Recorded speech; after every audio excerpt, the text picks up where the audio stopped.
Hello everyone, welcome to Magnet Brains. This is Vanya Narain, your IGKO, that is International GK Olympiad Educationist for grade 9th. कैसे हैं आप लोग? I hope you people are doing good. आज हम जो बात करने वाले हैं, अगेन हम एक बात करने वाले हैं एक ऐसे टॉपिक के बारे में जो कि थोड़ा सा हमारी दुनिया से तो अलग है, लेकिन हमारी लाइफ को और हमारी कंट्री को इफ़ेक्ट ज़रूर उसने किया था। और कैसे किया था आज हम वो समझने वाले हैं।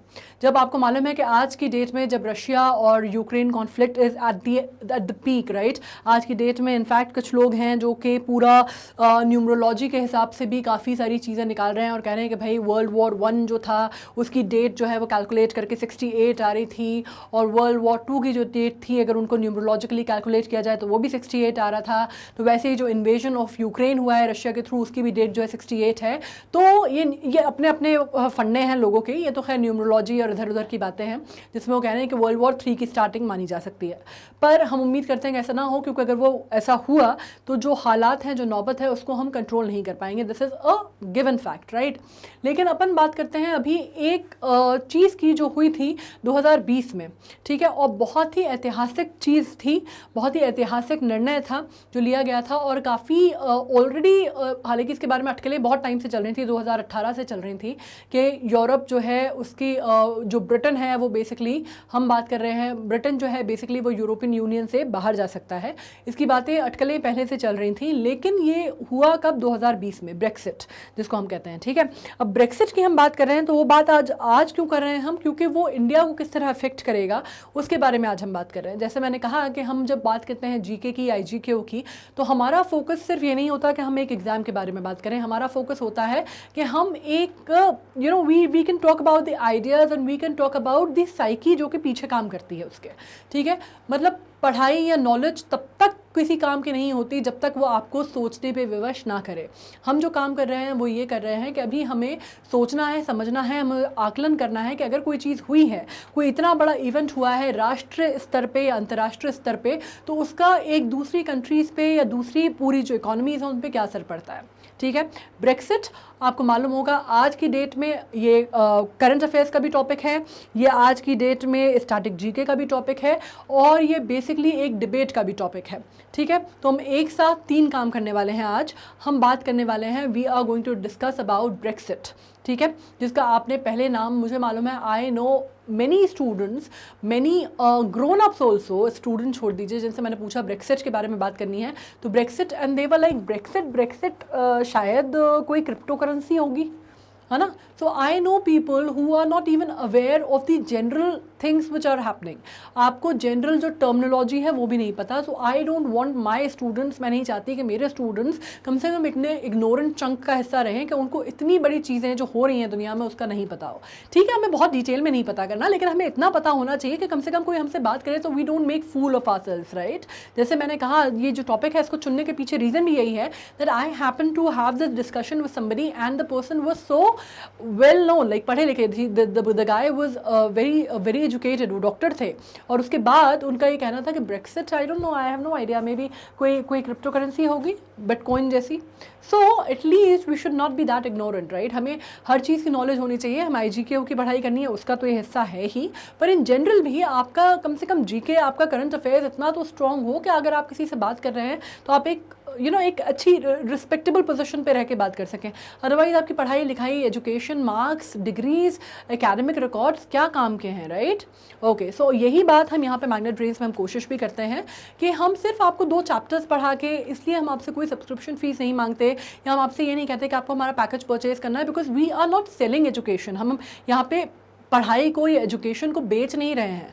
हमारा फोकस ये है कि हम क्वालिटी एजुकेशन आप तक पहुंचा सकें, और फोकस सिर्फ एक एग्ज़ाम या एक क्लास या एक मार्क्स या डिवीजन या रिपोर्ट कार्ड का नहीं है।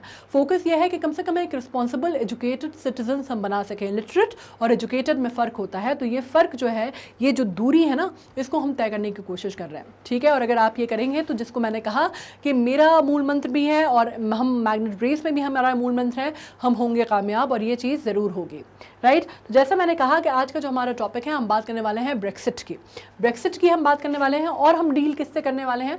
We are going to discuss, ना हम सिर्फ ब्रेक्सिट के बारे में बात करने वाले हैं कि ब्रेक्सिट क्या है, क्यों है, किस वजह से हुआ, क्या रीज़न रहा कि इतने सालों बाद ब्रिटेन ने यूरोपियन यूनियन को से एग्जिट कर दिया। लेकिन आज हम एक बात करने वाले हैं, जैसा मैंने कहा कि we are going to focus on the question areas also, we are going to focus on some of the question areas also. और आज हम डिस्कस करने वाले हैं कि क्या ब्रेक्सिट ने यूरोपियन यूनियन छोड़ दी, वो ठीक है, लेकिन क्या वो किसी तरह इंडिया को अफेक्ट करेगा या वर्ल्ड को अफेक्ट करेगा? तो आज अपन बात करते हैं इसी बारे में। Let's start with this. अब सबसे बड़ी बात, सबसे पहले जैसे मैंने कहा Brexit, how does Brexit affect UK, India and the European union. अब ब्रेक्सिट, जैसा मैंने कहा कि वो जो महानुभव थे जिनसे मैंने बात की, जो कि डॉक्टर थे, और उनका कहना था उसके बाद भी कि भाई ब्रेक्सिट शायद कोई बिटकॉइन जैसी कोई क्रिप्टो करेंसी होगी, तो उनको और उनके जैसे और भी लोगों को ये बता दिया जाए जो कि थोड़े से इग्नोरेंट हैं कि भाई ब्रेक्सिट जो है वो किसी क्रिप्टो करेंसी का नाम नहीं है। ब्रेक्सिट एक टर्मिनोलॉजी है, एक नाम दे दिया गया है किसको? Exit of basically of Britain from the exit of Britain from the European union, ठीक है। उसका जो टर्मिनोलॉजी है उसको ब्रेक्सिट नाम दे दिया। अब हम बात कर लेते हैं यूरोपियन यूनियन बेसिकली क्या है, ठीक है, जिस पे इतना ज़्यादा हल्ला मच रहा है, इतना बवाल कट रहा है कि भाई ब्रिटेन ने एग्जिट कर दिया यूरोपियन यूनियन से। हालांकि बहुत सालों से ये चल रहा था, 2018 के बाद तो चीज़ें एकदम ही क्लियर हो गई थी कि कर देगा एग्जिट। लेकिन ये अगर बात करना आप शुरू करें ना, समझें, तो आप ये बात पहले से ही समझ में आने लग गई थी। तकरीबन 2014-15 से ये चीज़ें समझ में आने लग गई थी कि शायद यूरोपियन यूनियन का हिस्सा ब्रिटेन नहीं रहेगा। 2018 के बाद जैसे मैंने कहा कि चीज़ें काफ़ी स्पष्ट हो गई थी, 2020 में तो उसने एग्जिट कर ही दिया। तो यूरोपियन यूनियन बेसिकली है क्या? यूरोपियन यूनियन अगर हम बात करते हैं तो एक संगठन है जिसमें 27 यूरोपियन कंट्रीज आती हैं, ठीक है, और इसका गठन जो है वो 1993 में माना जाता है। और कहाँ किया गया था? नीदरलैंड्स में। और ये 27 जो कंट्रीज़ हैं ज़्यादातर यूरोपियन कंट्रीज़ हैं। इसमें आपका नीदरलैंड्स भी आ जाता है, लग्जमबर्ग आ जाता है, आपका जर्मनी आ जाता है, फ्रांस आ जाता है, इटली आ जाता है, बहुत सारी कंट्रीज़ आ जाती हैं। अब जब बात हो रही है कि ब्रिटेन के एग्जिट को इतना ज़्यादा क्यों बोला गया, एक बार ग्रीस के एग्जिट को भी लेके इस पर चर्चा हो चुकी है काफ़ी, लेकिन बात की गई कि भाई ब्रिटेन के एग्जिट को इतना ज़्यादा क्यों बोला जा रहा है या क्यों उतनी महत्व दिया जा रहा है। ब्रिटेन, एक तो आपको मालूम है कि ब्रिटेन का वैसे भी जिसको आप बोलते हैं वर्चस्व, वो यूरोप की जब आप बात करते हैं तो ज़्यादातर लोगों के दिमाग में जो सबसे ज़्यादा वर्चस्व जहाँ का जिस जगह का आता है दिमाग में, वो ब्रिटेन आता है, ठीक है, क्योंकि वहाँ की आपको मालूम है कि एरिस्टोक्रेसी की वजह से आता है और एक टाइम पे तकरीबन पूरी दुनिया ही उनकी कॉलोनी हुआ करती थी, ठीक है, ये एक रीज़न हो जाता है। दूसरा रीज़न ये हो जाता है कि जब हम बात करते हैं कितनी इसकी जो आप बात करते हैं ना कि ब्रिटेन ने जब इसको छोड़ा तो तकरीबन 47 ईयर्स के बाद, इसका मेंबर होने के बाद ब्रिटेन ने इसको छोड़ा। 1973 में, 1 जनवरी 1973 में ब्रिटेन ने इसको फॉर्मली, जिसको आप कहते हैं कि एक तरह से ज्वाइन किया था, और तकरीबन 47 ईयर्स के बाद उसने छोड़ा। अब आप कहेंगे कि भाई इसका गठन तो 1993 में हुआ था, तो इससे पहले इसके जो प्रेडिसेसर माना जाता है वो यूरोपियन कम्युनिटी मानी जाती है, ठीक है, तो ब्रिटेन उसका मेंबर हुआ करता था। अब अपन बात कर लेते हैं ये लीव ईयू कैंपेन क्या बला है। लीव ईयू कैंपेन ये 2015 आप मान लीजिए, ठीक है, 2015 में एक रेफरेंडम हुआ था जिसमें ये बात की गई कि क्या इसमें एक इसका बाकायदा हेडक्वार्टर जो है वो लंदन में है। इसके ऊपर बहुत सारी बातें भी हुई थी, बहुत इसके ऊपर बाद में बड़े वाद विवाद भी हुए, इसके ऊपर सवाल भी उठाए गए, बाकी इसके ऊपर एक पेनाल्टी भी लगा दी गई क्योंकि अपना जो खर्चा है वो उसको जस्टिफाई नहीं कर पाए थे। खैर उसकी बात हम नहीं करते अभी हम बात करने वाले हैं कि ये जो कैंपेन थी इसका पहले नाम था द नो, ठीक है, द नो कैंपेन थी ये। बाद में सितंबर में उसी साल में बाद में इसका नाम बदल के लीव ईयू हो गया था, ठीक है। तो जब मैंने कहा ना कि इसका जो फोकस था लीव ईयू का, ये काफ़ी पहले से आ गया था, तो मतलब 2015 से ही समझ में आने लगा था, इलेक्टोरेट और रेफरेंडम्स वगैरह की बात होने लग गई थी। अब हम बात करते हैं ब्रेक्सिट रेफरेंडम की and the result, positive and negative impact of Brexit referendum to India and the world etcetera. अब इसमें क्या हुआ, जब हम रेफरेंडम की बात करते हैं तो रेफरेंडम तो आपको मालूम है, चाहे हम बात करते हैं पॉजिटिव नेगेटिव किसी भी चीज़ की, जब हम कोई एक जिस पे हम सहमति, वोटिंग की बात हो रही है ना, जनरल वोटिंग की बात हो रही है, जनरल वोटिंग किसी एक पर्पस को ऊपर जब रेफरेंडम कराया जाता है तो जनरल वोटिंग इलेक्टोरेट वोटिंग कराई जाती है ना। आपको मालूम है इंडिया में अक्सर ये कश्मीर के ऊपर रेफरेंडम की बात आती है, तो आपको मालूम है we are talking about general voting, है ना। इसमें जब ब्रेक्सिट रेफरेंडम की बात आई तो ये वही बात हो रही थी कि क्या भाई ब्रिटेन को एक रेफरेंडम किया गया जिसमें किया गया कि क्या इलेक्ट्रेट वो किया गया कि क्या ब्रिटेन को इसको ईयू का पार्ट होना चाहिए या छोड़ देना चाहिए। एक जनरल इलेक्ट्रेट इस पर कॉल किया गया, वोटिंग इस पर कॉल की गई। ठीक है, ये बात हो गई। अब इसका बात हम करते हैं कि उसका इम्पैक्ट, अब जो हमारा क्वेश्चन है हम सीधे उस पर आते हैं कि उसका जो रेफरेंडम का जो इम्पैक्ट था, ये जो ब्रेक्सिट के रेफरेंडम का जो इम्पैक्ट था वो इंडिया पे और वर्ल्ड पे पड़ा तो पड़ा क्या। ओके, नाउ अब एब्रीविएशन, अब हम अगर बात करते हैं ब्रिटिश एग्जिट की, ठीक है, तो ये ब्रेक्सिट क्या है, ब्रेक्सिट बला क्या है, हम इसके बारे में समझते हैं। जैसे मैंने कहा कि कोई करेंसी नहीं है, ये ब्रेक्सिट जो है बेसिकली दो शब्दों को मिला के ब्रिटिश एग्जिट को यूरोपियन यूनियन से इसका टर्म का नाम रखा गया। इस टर्मोलॉजी का आपको मालूम है, जैसे ये नाम जो रखे जाते हैं इनको बोला क्या जाता है, इसके लिए एक टर्मोलॉजी होती है। आप क्योंकि ओलंपियाड भी पढ़ते हैं, इंग्लिश ओलंपियाड भी पढ़ते हैं, इंग्लिश आपका सब्जेक्ट भी है, तो मैं आपको ये भी समझा दूं कि ये आपको पता होना चाहिए मेरे हिसाब से। इसमें एक टर्म होती है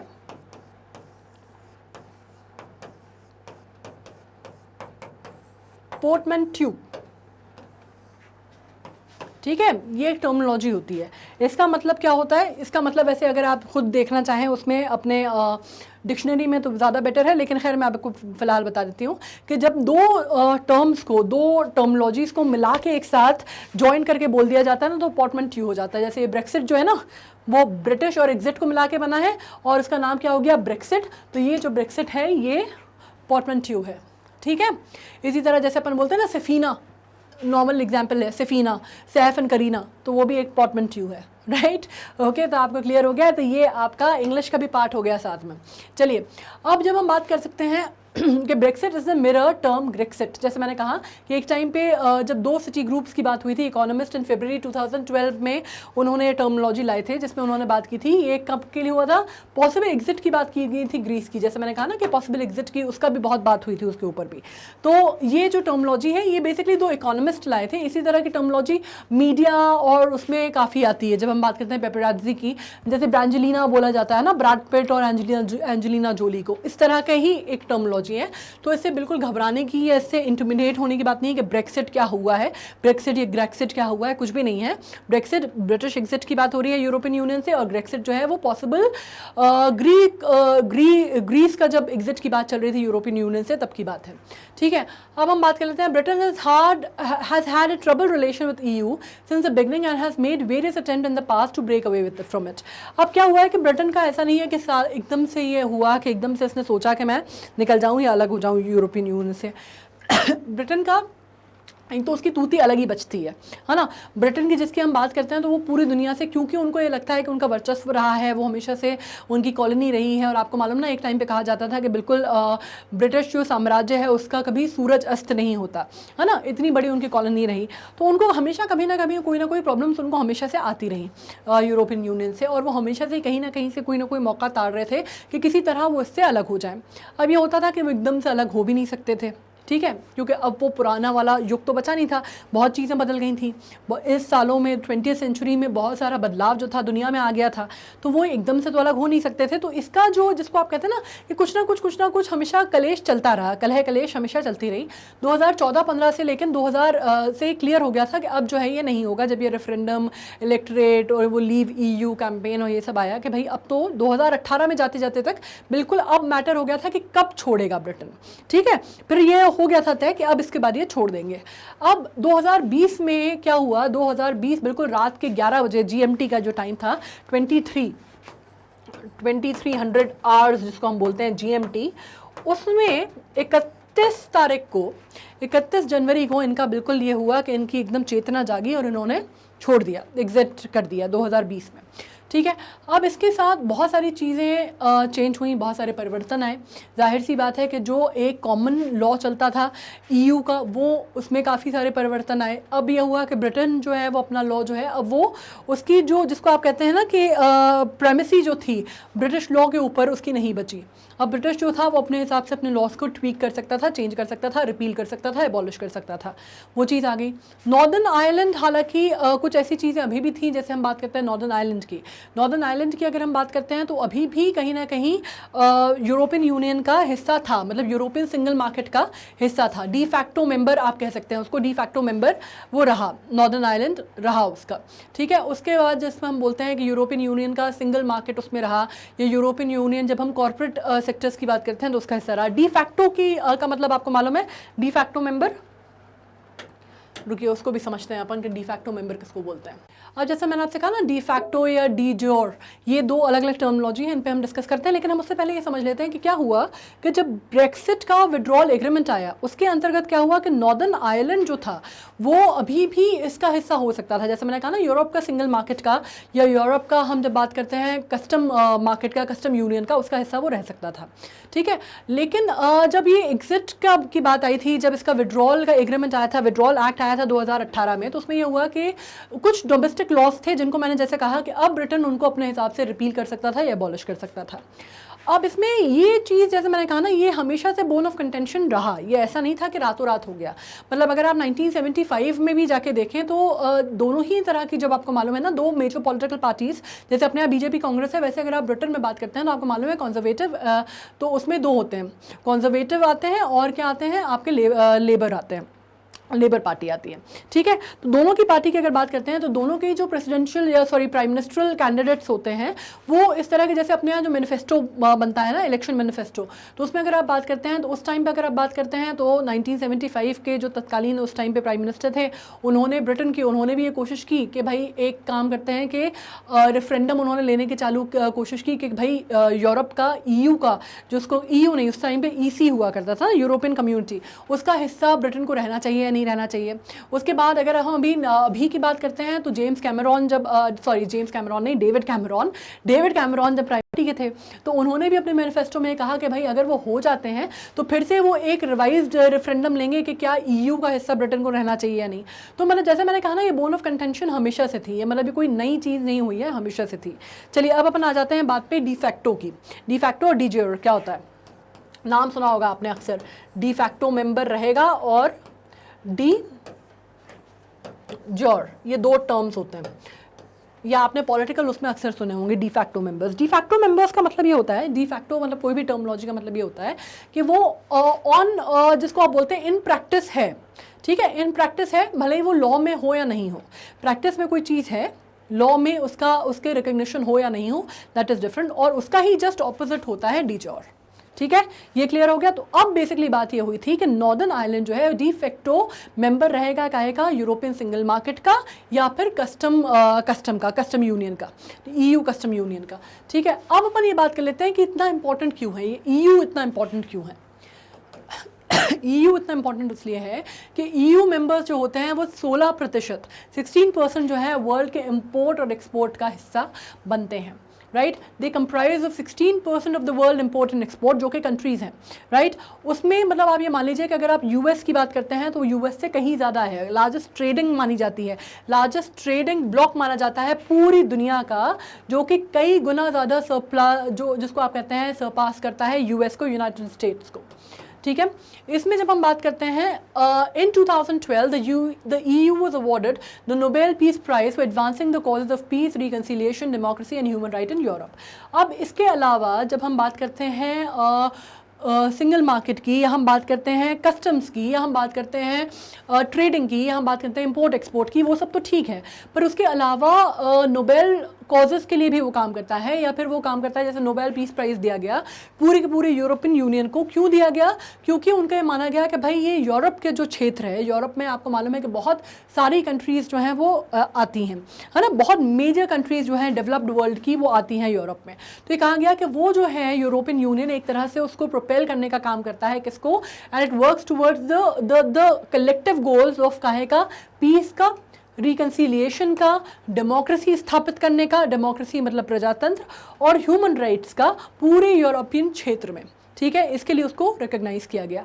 अब इसमें कहीं ना कहीं लेकिन ब्रिटेन जो था उसके साथ बहुत इश्यूज़ हैं इस चीज़ को लेके, क्योंकि ब्रिटेन को जैसे मैंने कहा ना कि वर्चस्व की लड़ाई ज़्यादा है, मतलब उनके अपने, जिसको आप कहते हैं उनके अपने ऑब्जेक्टिव, अपने गोल्स, अपने वर्चस्व, अपनी सुप्रीमेसी, उसकी लड़ाई ज़्यादा बड़ी थी।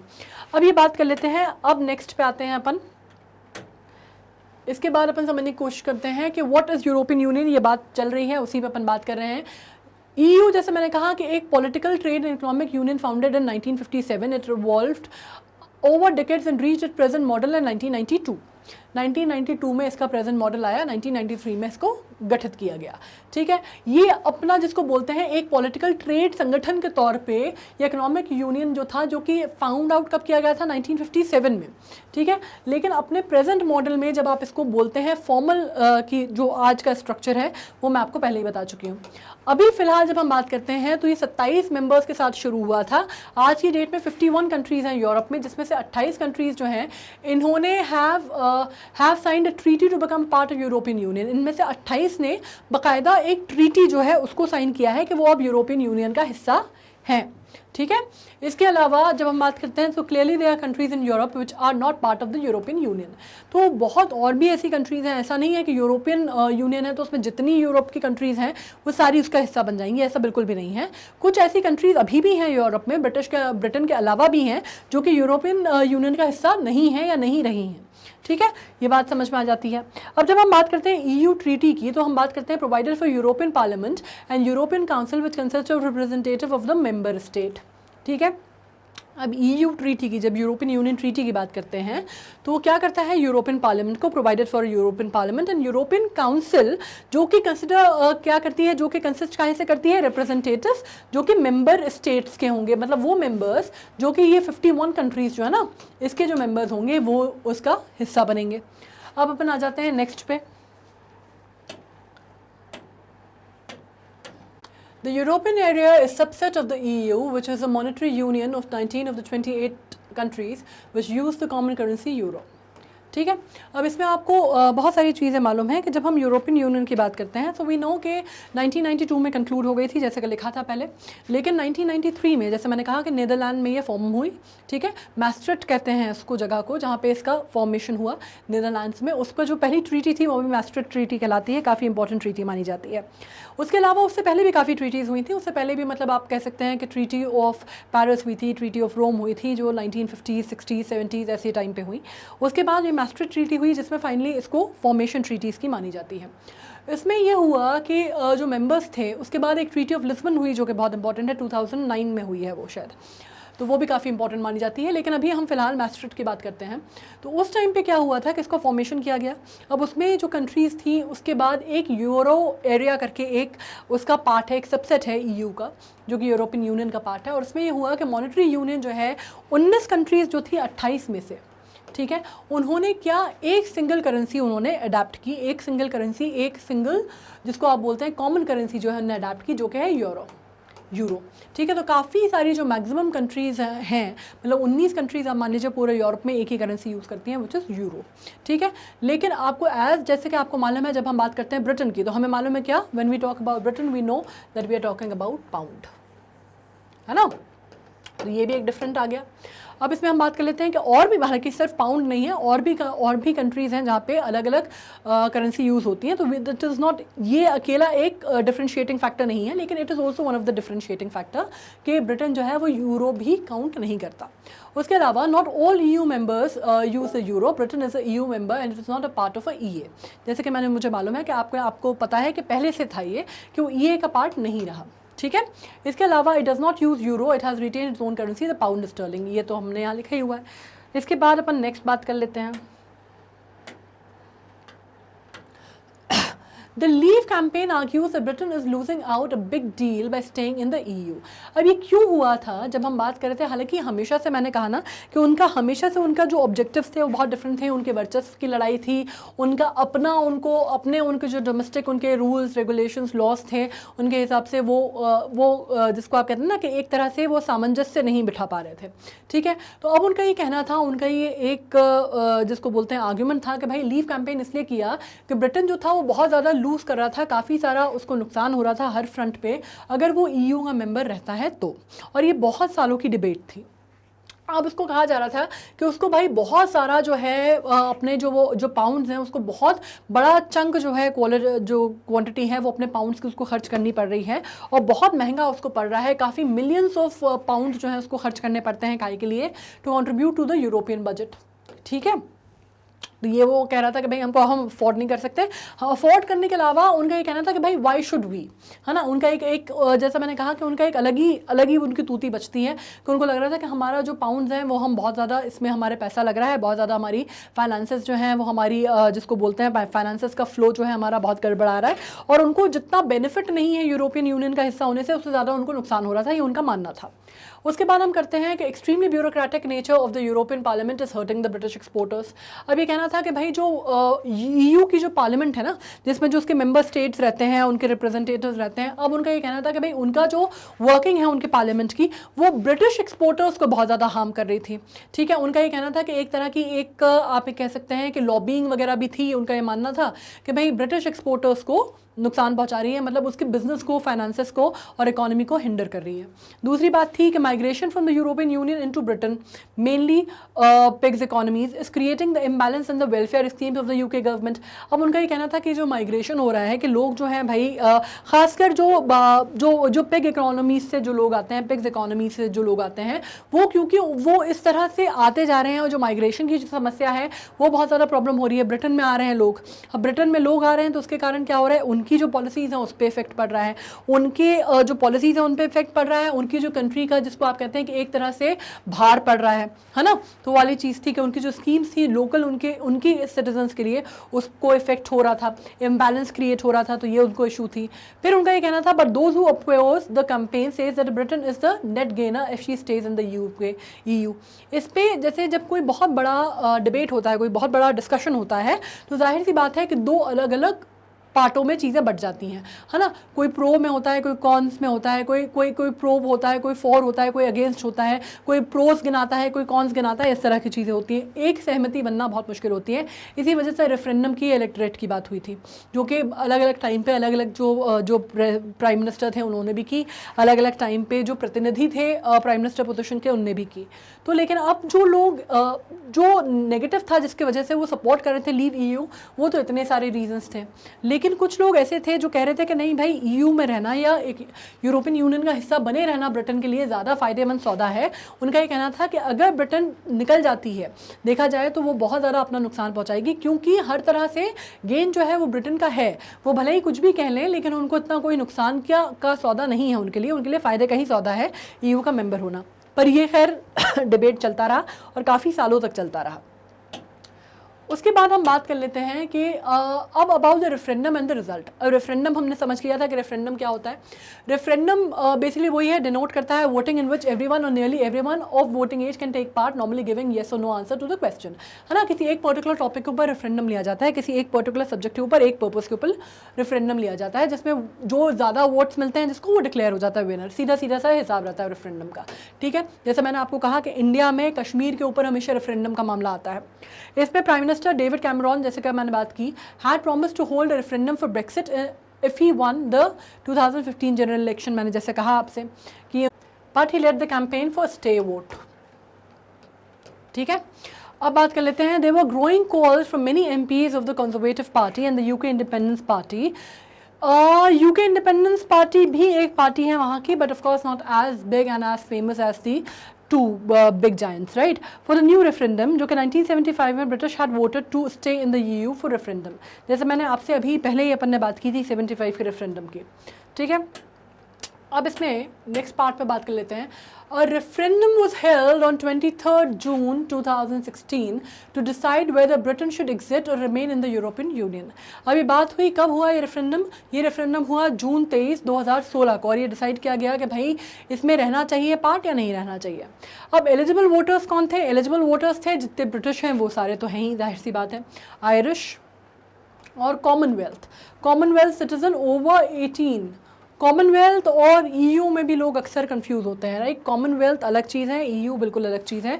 जो कि कॉमनवेल्थ सिटीजन जो कि 18 साल की आयु से ज़्यादा थे, उन्होंने इसमें वोट किया, जो कि रेजिडेंट थे कहाँ के? UK के। Along with obviously UK nationals तो थे ही उसमें, जो कि बाहर रहते हैं, जो कि जैसे अपने NRIs होते हैं ना, वैसे UK के भी नेशनल्स हैं जो कि बाहर रहते हैं, वो भी उसमें पार्टिसिपेट कर सकते थे, जो कि इलेक्ट्रल रजिस्टर में थे UK के पास्ट 15 साल तक। तो इतने लोग एलिजिबल थे इसमें रेफरेंडम में वोट करने के लिए। अब 51.9% जो थे वोट जो आए वो काहे में आए? फेवर किया उन्होंने एग्जिट ब्रिटेन की, ठीक है, कि EU का से एग्जिट हो जाए। अब 51.9 नंबर आया, तो ऑब्वियसली ये कौन सा नंबर हुआ आप समझिए खुद ही. It is the first time since the EU was founded in 1957 that the member country is leaving. अब जाहिर सी बात है कि रेफरेंडम का फाइनली जो नंबर था वो स्टे नंबर के बाहर आया. मतलब ये 51.9% लोगों ने कहा क्या कि भाई ब्रिटेन जो है वो छोड़ सकता था. और पहली बार ऐसा हुआ कि इतने सालों में 1957 के बाद से पहली बार कोई ऐसी कंट्री उसको लीव कर रही थी, मेंबर कोई जो था वो लीव कर रहा था EU को. तो ये बहुत ऐतिहासिक चीज़ थी अपने आप में, बहुत बड़ी चीज़ थी अपने आप में. इसमें से हम बात कर लेते हैं India and the UK and the European union. अब इसमें हम अपनी बात कर लेते हैं कि हमारा रोल इसमें कहाँ आता है. हमने सबसे पहले आपको याद है ना, जब हमने हेडिंग की बात की तो हमने बात की थी कि ब्रेक्सिट के का जो इफेक्ट है वो इंडिया पे या दुनिया पे क्या पड़ा. अब बात कर लेते हैं कि हम जब अपनी बात करते हैं तो we know that our history goes back. बहुत लंबा समय हमारी जो, अगर हम अपने इतिहास की बात करते हैं तो ब्रिटेन और इंडिया का जो इतिहास है बहुत पुराना जाता है. वो ठीक है कि हम उनके अधीन थे, हम उनकी कॉलोनी थे. उन्होंने हम पे पहले अपनी ईस्ट इंडिया कंपनी के थ्रू और बाद में ब्रिटिश राज के थ्रू उन्होंने हम पे कब्ज़ा कर लिया. आप कह सकते हैं हमें उनने एक तरह से हमें अपना अधीन बना लिया. उन्होंने ऑब्वियसली उन्होंने वो चीज़ की थी. It was not a fair medium जिसके थ्रू उन्होंने किया. व्यापारी बन के आए थे वो. लेकिन खैर बात अब ये हो रही है कि व्यापार की अगर बात करते हैं तो आपको मालूम है कि ट्रेड शुरुआत जो हुई थी ना इसकी, वो ईस्ट इंडिया कंपनी से हुई थी, ट्रेडिंग से हुई थी. तो आपको मालूम है कि जब हम बात करते हैं व्यापार की तो इंडिया और ब्रिटेन का व्यापार जो है वो बहुत पहले से चल रहा था. और आज की डेट में ये जो पहले के इतिहास की बात हम छोड़ देते हैं, आज की तारीख में अगर हम बात करते हैं तो इंडिया आज की तारीख में बहुत टॉप इन्वेस्टर माना जाता है UK का. ठीक है, यूनाइटेड किंगडम का. अब ये माना जाता है कि तकरीबन 800 इंडियन ओन्ड कंपनीज जो हैं वो तकरीबन कितने लोगों को एम्प्लॉय करती हैं. आप नंबर देख रहे हैं 110000. कितना बड़ा अमाउंट आपको दिख रहा है यहाँ पे. तकरीबन 1,10,000 लोगों को एम्प्लॉय किया जाता है. जैसे कौन सी कंपनीज हो गई आपकी, लैंड रोवर हो गई, जैगवार हो गई, जो कि अभी फिलहाल टाटा ग्रुप ने इसको ओन कर लिया है. इसके ऊपर एक बड़ी इंटरेस्टिंग सी स्टोरी है, वो अपन बाद में करेंगे कि जब रतन टाटा ने इसको जैगवार को और लैंड रोवर को टेक ओवर किया तब भी उसकी एक बड़ी इंटरेस्टिंग स्टोरी है कि एक टाइम पर उनको बड़ा वो कर दिया गया था. ब्रिटिशर्स ने काफ़ी उनको, मतलब इसको आप कहते हैं ना कि काफ़ी उनकी इंसल्ट कर दी गई थी और उन्होंने तब ये बात सोची थी कि उनको उसको टेक ओवर करना है. ये अपन बाद में स्टडी करेंगे, बाद में बड़ा इंटरेस्टिंग सा एक एनेक्डोट है मैं आपको सुनाऊंगी. Many of these firms made investment with the wider European market in mind. ठीक है, अब ये लोग जो हैं जो इन्वेस्टमेंट कर रहे हैं, ये जो इन्वेस्टमेंट अभी जो इन्वेस्टर्स एट प्रेजेंट हैं उन्होंने बहुत लंबा गोल देख के किया होगा. ठीक है, अब उन्होंने और भी चीज़ें क्या देख के किया होगा गोल, कि भाई सिर्फ UK नहीं, अगर हम इससे करते हैं तो वो पूरा का पूरा यूरोपियन मार्केट जो है वो हमारे लिए खुल जाएगा, है ना. तो ये भी एक इन्वेस्टमेंट का जो ऑब्जेक्टिव है वो क्लियर रहा होगा, है ना. कोई भी जब इन्वेस्टमेंट की बात होती है या ट्रेडिंग की बात होती है, बिजनेस की बात होती है, सबसे पहले किसी भी बिजनेस का उसूल क्या होता है, प्रॉफिट कमाना. ठीक है, आपको एस्टैब्लिशमेंट बढ़ाना, प्रॉफिट कमाना, ये आपके पहला उसूल होता है किसी भी बिजनेस का.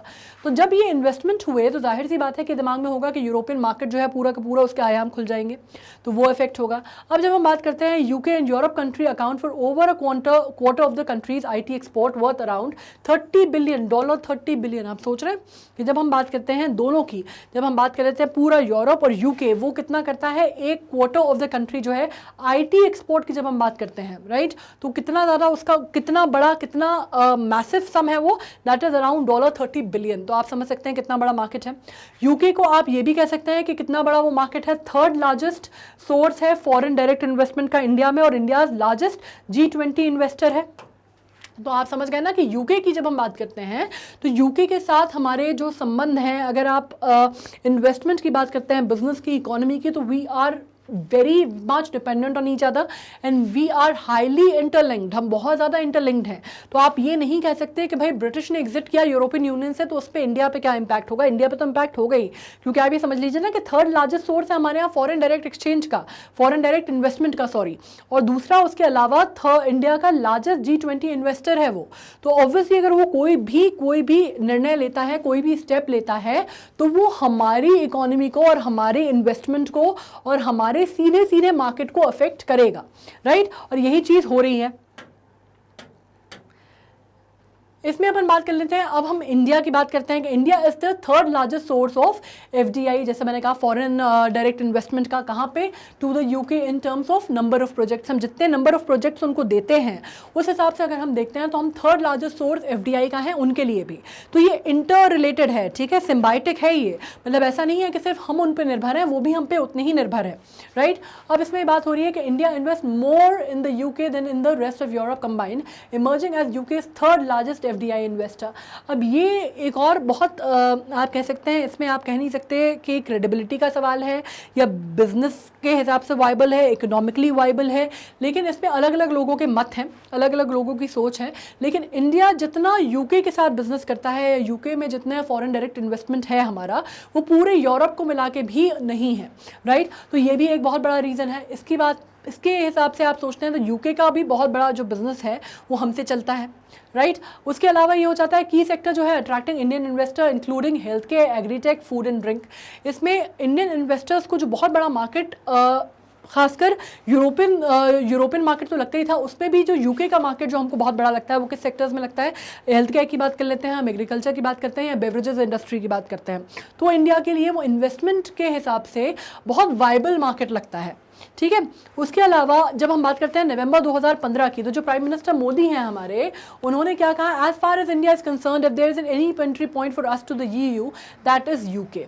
अब उनको क्या था सबसे बड़ा, इसमें आप ये भी समझ सकते हैं कि जब मैंने बात करी हूँ ना कि यूरोपियन यूनियन या यूरोपियन मार्केट का आयाम खुलने की जब बात हो रही है, तो जाहिर सी बात है जब इंडिया फोकस कर रहा था या इंडिया इन्वेस्ट करता है यूके में, तो इस हिसाब से करता है कि वो ना सिर्फ यूके को फोकस कर रहा है बल्कि वो पूरे यूरोप को एक तरह से फोकस कर रहा है, क्योंकि यूके का जो वर्चस्व है वो बड़े सालों से रहा है ना। उसका बहुत सारा, उसका जो इतिहास है वो बहुत जिसको आप बोलते हैं बहुत कलरफुल भी है, बहुत पावरफुल भी है ना। बहुत बड़ी जो दुनिया का हिस्सा था वो उसकी कॉलोनी रही है, उसका वर्चस्व कहीं ना कहीं अभी भी है। अगर हम बात करते हैं एरिस्टोक्रेसी की, तो आपको मालूम है कि दुनिया में बहुत सारी कंट्रीज़ अभी भी हैं जहाँ पे एरिस्टोक्रेसी है, लेकिन जितनी आप अभी भी बोलते हैं ना, ओहो हो वो तो अपने आप को बहुत ही बड़ा वो समझते हैं, बिल्कुल एकदम महाराजा है ना, जैसे इंग्लैंड के महाराजा हैं या एकदम क्वीन ऑफ इंग्लैंड समझ रही हैं अपने आप को, तो वो वाली जो चीज़ है ना, अभी भी जब हम बात करते हैं एरिस्टोक्रेसी की, तो सबसे पहले हमारे दिमाग में कौन आते हैं, द क्वीन ऑफ जब हम क्राउन की बात करते हैं, द क्राउन हमारे दिमाग में सबसे पहले क्या आता है, we are talking about the aristocracy और we are talking about the royal family of Britain,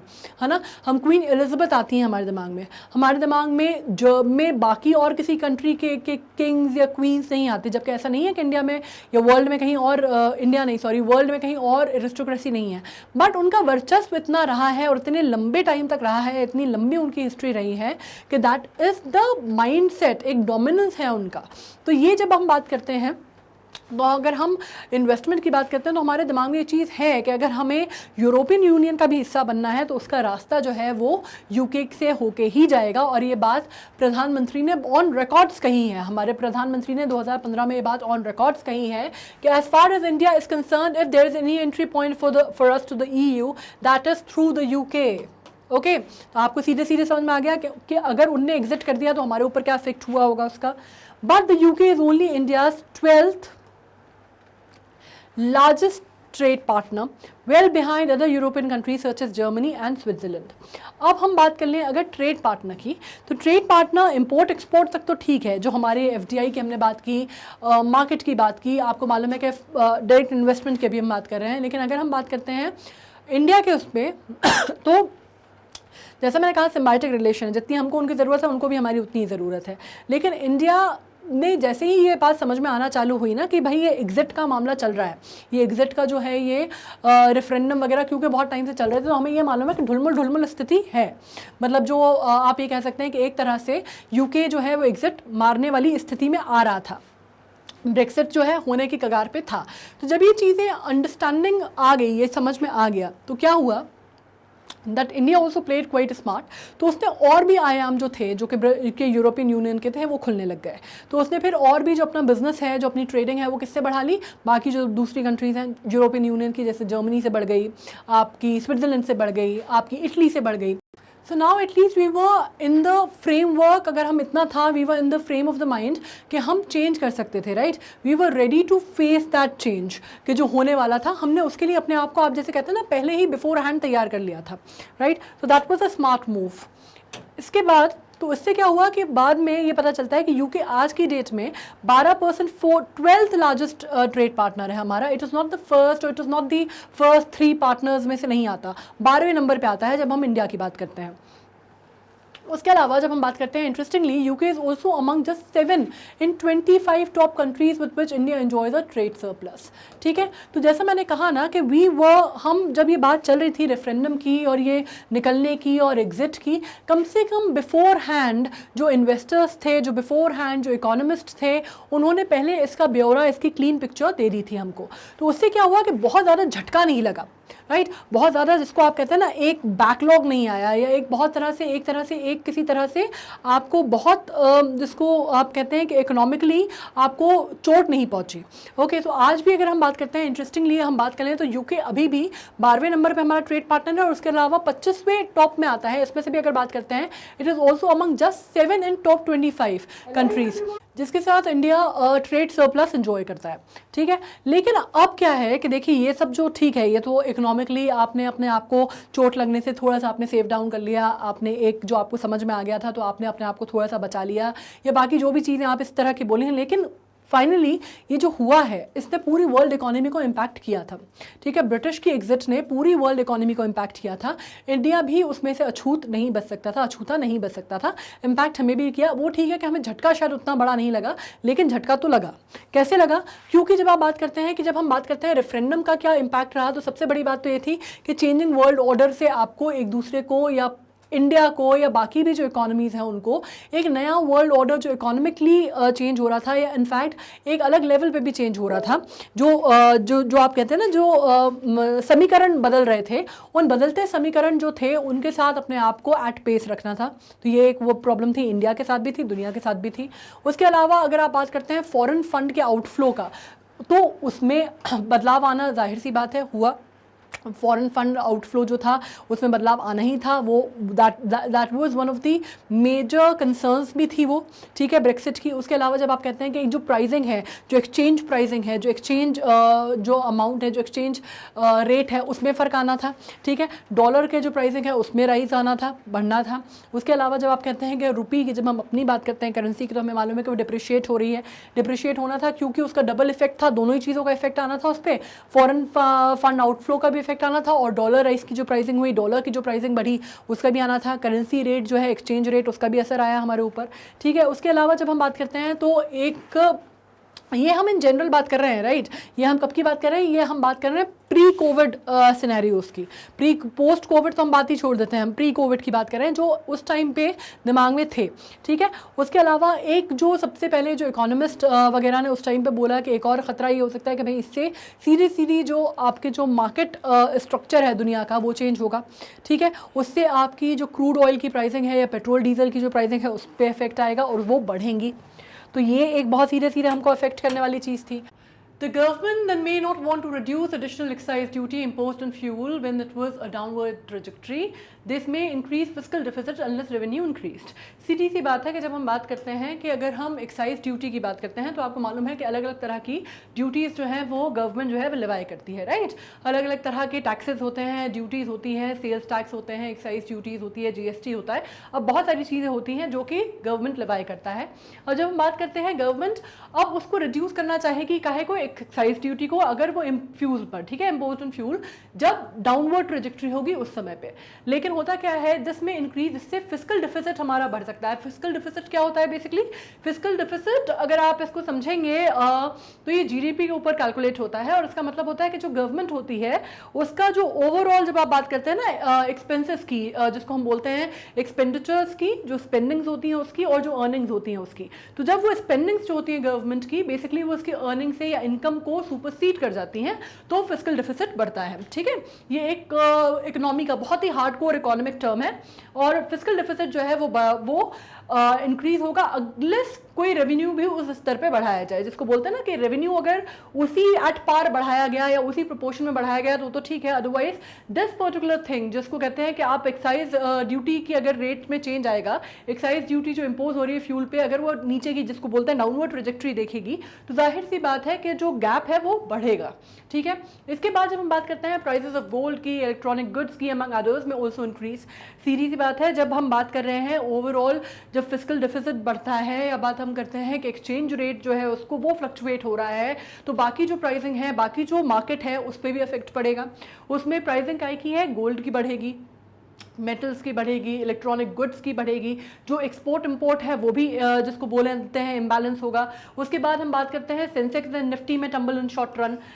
Sensex and Nifty आप समझते हैं किसको बोलते हैं हम, सेंसेक्स एंड निफ्टी एक तरह का बेंचमार्क आप इंडेक्स बोल सकते हैं, जिससे आप ओवरऑल जो परफॉर्मेंस है ना आपकी स्टॉक मार्केट्स की वो आप कैलकुलेट करते हैं। जैसे इसमें अलग अलग टर्मोलॉजी है। सेंसेक्स जो है बेसिकली ये बीएससी यूज करता है। बीएससी आपको मालूम है किसको बोलते हैं, बीएससी बोलते हैं जो हमारा बॉम्बे स्टॉक एक्सचेंज है ना, आपने सुना होगा, वो सेंसेक्स को यूज करता है। निफ्टी जो है नेशनल स्टॉक एक्सचेंज यूज करता है, मतलब लेकिन होते हैं बेसिकली बेंचमार्क्स है, इंडेक्स वैल्यू बेंचमार्क्स हैं जो परफॉर्मेंस देखते हैं। ये क्या लीड करते हैं, दे लीड टू फाइनली, इनसे प्रॉब्लम ये होगी कि मार्केट क्रैश की स्थिति बना देंगे। ठीक है, मार्केट क्रैश की स्थिति अगर आपने थोड़ा बहुत भी अगर आप फॉलो करते हैं या आपको समझ में आता है कि हम जब बात करते हैं कि मार्केट क्रैश हो गया या बीएससी क्रैश हो गया है ना, तो स्टॉक एक्सचेंज की हम बात कर रहे हैं। और हम क्या बात कर रहे हैं, बेसिकली जब स्टॉक्स की जो वैल्यू है एकदम से गिर जाती है, धड़ाम से गिर जाता है मार्केट, है ना, उसको हम कहते हैं, वो स्थिति जो होती है वो मार्केट क्रैश की स्थिति होती है। तो अगर ये टम्बल डाउन हुआ शॉर्ट रन में तो उसका मतलब ही ये होता है कि मार्केट क्रैश हो जाएगा। और मार्केट क्रैश मतलब जितने लोगों का पैसा लगा हुआ है, निवेश लगा हुआ है, मार्केट क्रैश की स्थिति में मतलब वैल्यूएशन जो है बिल्कुल उसका स्टॉक्स का वो बिल्कुल गिर जाता है। बहुत सारे रीजंस होते हैं उसके, बहुत सारे कारण होते हैं। इकोनॉमिक क्राइसिस उसका एक कारण हो सकता है, कुछ आप जिसको कहते हैं कि एक स्टिमुलेंट बबल होता है, जब वो बर्स्ट हो जाता है तो उसके कारण होता है, और कुछ इस तरह की स्थितियां भी होती हैं जिसमें मार्केट क्रैश की स्थिति बन जाती है। लेकिन ये अपने आप में बड़ी बहुत ही बिजनेस पॉइंट ऑफ व्यू से it is considered to be a very fatal type of condition. ठीक है, तो वो भी हो सकता है। और जब हम बात करते हैं फॉलिंग वैल्यू जो है पाउंड की, could render several existing contract loss making. अब क्या होता है कि जब पाउंड की जो इसके बाद जब हम बात कर रहे हैं ब्रेक्सिट के बाद जब वो निकल गया, यूरोपियन यूनियन से निकल गया, तो जाहिर सी बात है कि जो पाउंड स्टर्लिंग है उसकी प्राइसिंग पे फर्क पड़ा। उसकी प्राइसिंग में जब फर्क पड़ा तो एक्सचेंज प्राइसिंग में फर्क पड़ा, फॉरेक्स पे फर्क पड़ा। फॉरेक्स आपको मालूम है, फॉरेक्स हम कहते हैं जब हम फॉरेन एक्सचेंज को कहते हैं ना, तो उसमें फर्क पड़ा। उसमें फर्क पड़ा तो जो एग्जिस्टिंग लॉ जो कॉन्ट्रैक्ट्स हैं, जो कि अभी कॉन्ट्रैक्ट हो गए हैं, जब वो ऑलरेडी यूरोपियन यूनियन का मेंबर था तो उस समय जो कॉन्ट्रैक्ट्स हो गए, जाहिर सी बात है कि उन पर भी असर पड़ेगा लॉन्ग रन में, क्योंकि वो लॉस मेकिंग में जाएंगे। अगर ये प्राइसिंग जो है डीवैल्यू हो जाती है, अगर डीवैल्यू होती है करेंसी, या अगर अब पाउंड स्टर्लिंग के जो रेट ऑफ एक्सचेंज है उसमें फर्क पड़ता है, तो एग्जिस्टिंग कॉन्ट्रैक्ट्स जो हैं वो लॉस में जाएंगे। ठीक है, उसके बाद हम बात कर लेते हैं कि vote is also a bad news for Indian outsource. Vote की अगर हम बात करते हैं तो हम किसकी बात कर रहे हैं, मे बी रेफरेंडम की बात कर रहे हैं, तो वो भी खराब चीज हो सकती है। Foreign funds are likely to move out of the world outside things that investment in India is risky. तो एक हम जब बात करते हैं फॉरेन फंड्स आउटफ्लो की, तो वही हम बात कर रहे हैं कि भाई फॉरेन फंड्स जो हैं वो थोड़ा सा इन्वेस्टमेंट जो है, जो भी कोलैबोरेटिव काम हो रहे थे, कोलैबोरेटिव कॉन्ट्रैक्चुअल बेसिस पे जो काम हो रहे थे, या जिसको आप बोलते हैं कि सिम्बायोटिक काम हो रहे थे, उसमें भी दिक्कत ये हो सकती है कि जो फॉरेन फंड्स हैं वो बेसिकली बाहर जा सकते हैं, मूव आउट कर सकते हैं, अगर वो ये समझते हैं कि क्रेडिबिलिटी जो है वो साख पे असर पड़ा है, क्रेडिबिलिटी पे असर पड़ा है। जो जब हम बात करते हैं बिजनेस में, तो बिजनेस में क्रेडिबिलिटी बहुत इंपॉर्टेंट होती है ना, गुडविल जिसको हम कहते हैं, उस पर अगर असर पड़ेगा तो जाहिर सी बात है कि लोगों को लगेगा कि क्रेडिबिलिटी पे क्वेश्चन है, क्रेडिबिलिटी पे क्वेश्चन है, एक रिस्क फैक्टर आ जाता है। और रिस्क फैक्टर जब बिजनेस में आ जाता है तो आपके ओवरऑल बिजनेस में, इन्वेस्टमेंट में, आपकी कैपिटलाइजेशन में, हर तरह का जो भी प्रोसेस होता है वो रिस्की हो जाता है, क्योंकि इन्वेस्टर्स अपना हाथ पीछे खींच लेते हैं। ठीक है, तो ये जो सिचुएशन है ये भी इंडिया के लिए खराब हो सकती है। जैसे कि मैंने अभी पीछे आपसे बात की थी ना, मैंने आपसे कहा था कि बहुत सारे इश्यूज हो रहे हैं, जैसे जो माइग्रेशन का जो प्रॉब्लम हो रहा था, जिसकी वजह से पाउंड स्टर्लिंग का भी बहुत दिक्कत आ रही थी, पाउंड स्टर्लिंग का जो रेट फ्लक्चुएशन हो रहा था। उसके अलावा जब वो यूके में जब हम बात कर रहे थे कि उनका ये कहना था कि भाई उनको यूरोपियन यूनियन से बाहर निकलने के लिए बहुत इंपॉर्टेंट, उन्होंने वो बोला कि बाहर के जो पिग्स इकोनॉमी से जो लोग हमारे यहाँ आ जाते हैं तो हमारे जो रिसोर्सेज है वो इम्बैलेंस हो रहा है। ठीक है, पिग्स इकोनॉमी से हमारा क्या मतलब होता है, पिग्स इकोनॉमी मैंने आपको पहले अभी डिस्कस किया था, पिग्स इकोनॉमी शायद मैंने आपको नहीं बताया बताया, पिग्स इकोनॉमी मतलब आसपास की जो इकोनॉमी है, उनके आसपास की जो कंट्रीज हैं, जैसे जहाँ पे लोगों का आना होता है, इनफ्लो होता है, यूके में उनकी बात हो रही थी। तो पिग्स इकोनॉमी में आपके आ जाते हैं जैसे पोर्चुगल आ गया आपका, इटली आ गया आपका, स्पेन आ गया आपका, तो उनकी बात हो रही है, राइट। ग्रीस आ गया, तो वो पिग्स इकोनॉमी कहलाएंगे। उनका आना या उनके सिटीजन जो कि आ रहे थे यूके में, और माइग्रेशन की जो प्रॉब्लम थी उसके कारण इनका कहना था कि भाई हमारी इकोनॉमी पे बहुत फ़र्क पड़ रहा है, ठीक है, हमारे जो रिसोर्सेज हैं वो बहुत ज़्यादा फ़र्क पड़ रहे हैं, बहुत ज़्यादा एक्सप्लॉइट हो रहे हैं। उनका कहना था कि हमारे जो खुद के रिसोर्सेज हैं उसमें इम्बैलेंस आ रहा है हमारी पॉपुलेशन के लिए। तो ये उनका निर्णय लेने का डिसीजन था, जिसकी वजह से इन्होंने कहा कि हम यूरोपियन यूनियन से बाहर जाएंगे। और भी बहुत सारे रीजन थे, this was one of the reasons. पर इनको ये भी उस टाइम पे अंदाजा तो था कि भाई पाउंड स्टर्लिंग का प्राइसिंग जो है वो गिरेगी, ठीक है, लेकिन उनको वो पाउंड स्टर्लिंग की प्राइसिंग जो गिरेगी, they were ready for that, they understood कि वो गिरने वाली है या गिरेगी, उनके लिए वो प्री कंसीव्ड चीज थी। और पाउंड स्टर्लिंग का प्राइसिंग गिरा कितना, अगर आप इसको बात करते हैं प्री रेफरेंडम से अगर आप देखते हैं ब्रेक्सिट के टाइम पे, तो तकरीबन 15% तक पाउंड स्टर्लिंग का प्राइसिंग गिरा था, लेकिन they were anticipating it, so they were okay with that. लेकिन हमारे लिए या बाकी जो इकोनॉमीज और रिलेटेड थी यूके से इन टर्म्स ऑफ बिजनेस या इन टर्म्स ऑफ किसी भी तरह के एसोसिएशन पे, उन पे भी इम्पैक्ट पड़ा। तो आज की डेट में अगर हम बात करते हैं कि हमारा जो एक्सचेंज रेट देखते हैं, तो आज की डेट में पाउंड स्टर्लिंग मेरे ख्याल से कितना है, हमारे शायद 100 रुपए के बराबर, 100 या समथिंग 100 के आसपास ही है, 100-101 के बीच का ही कुछ अमाउंट है कि रुपए के बराबर उनका 1 पाउंड स्टर्लिंग होता है। लेकिन ये प्राइसिंग उस टाइम पे थोड़ी सी फ्लक्चुएट हो गई थी और ये कहा गया था कि 2021 तक फिर से बैलेंस आउट होने की उम्मीद थी। खैर, अभी हम बात कर लेते हैं, जैसे मैंने कहा फॉरेन एक्सचेंज की। ये बातें जो हमने की, ये हमने किस में बात की, हमने इकोनॉमी के टर्म में चीज़ों को समझने की कोशिश की। अब हम बात करते हैं फॉरेक्स की, ठीक है। अब फॉरेक्स की हम जब बात कर रहे हैं, तो करेंटली जो रिकॉर्ड है हमारा वो $363 बिलियन है, इंडिया का फॉरेक्स, मतलब हमारा फॉरेन एक्सचेंज जो है हम उसकी बात कर रहे हैं। और ये डिमिनिश हो सकता था, इसके ऊपर भी असर पड़ा। जैसे मैंने कहा कि उनको एंटिसिपेटेड था, उनका मालूम था उन्हें कि वो प्री जो रेफरेंडम टाइम है उस पर वो गिरेगा, तो उनको वो एंटिसिपेटेड था, पर हमारे भी उस पर असर पड़ा। उसकी बात हम करते हैं कि अगर currency is stored in euros a pound, this comes around 20% of total forex. तो अगर हम हमारी करेंसी की बात करते हैं, तो अगर हम उसको करेंसी को स्टोर करते हैं काहे में, यूरोज में या पाउंड्स में, तो तकरीबन 20% हमारे उसका हिस्सा बनती थी हमारे फॉरेन एक्सचेंज का, ठीक है। अब उसके बाद ये थी कि ब्रेक्सिट का बहुत नेगेटिव इंपैक्ट हमारे ऊपर भी पड़ा, और खासकर काहे पे पड़ा, इंडियन आईटी सेक्टर पे।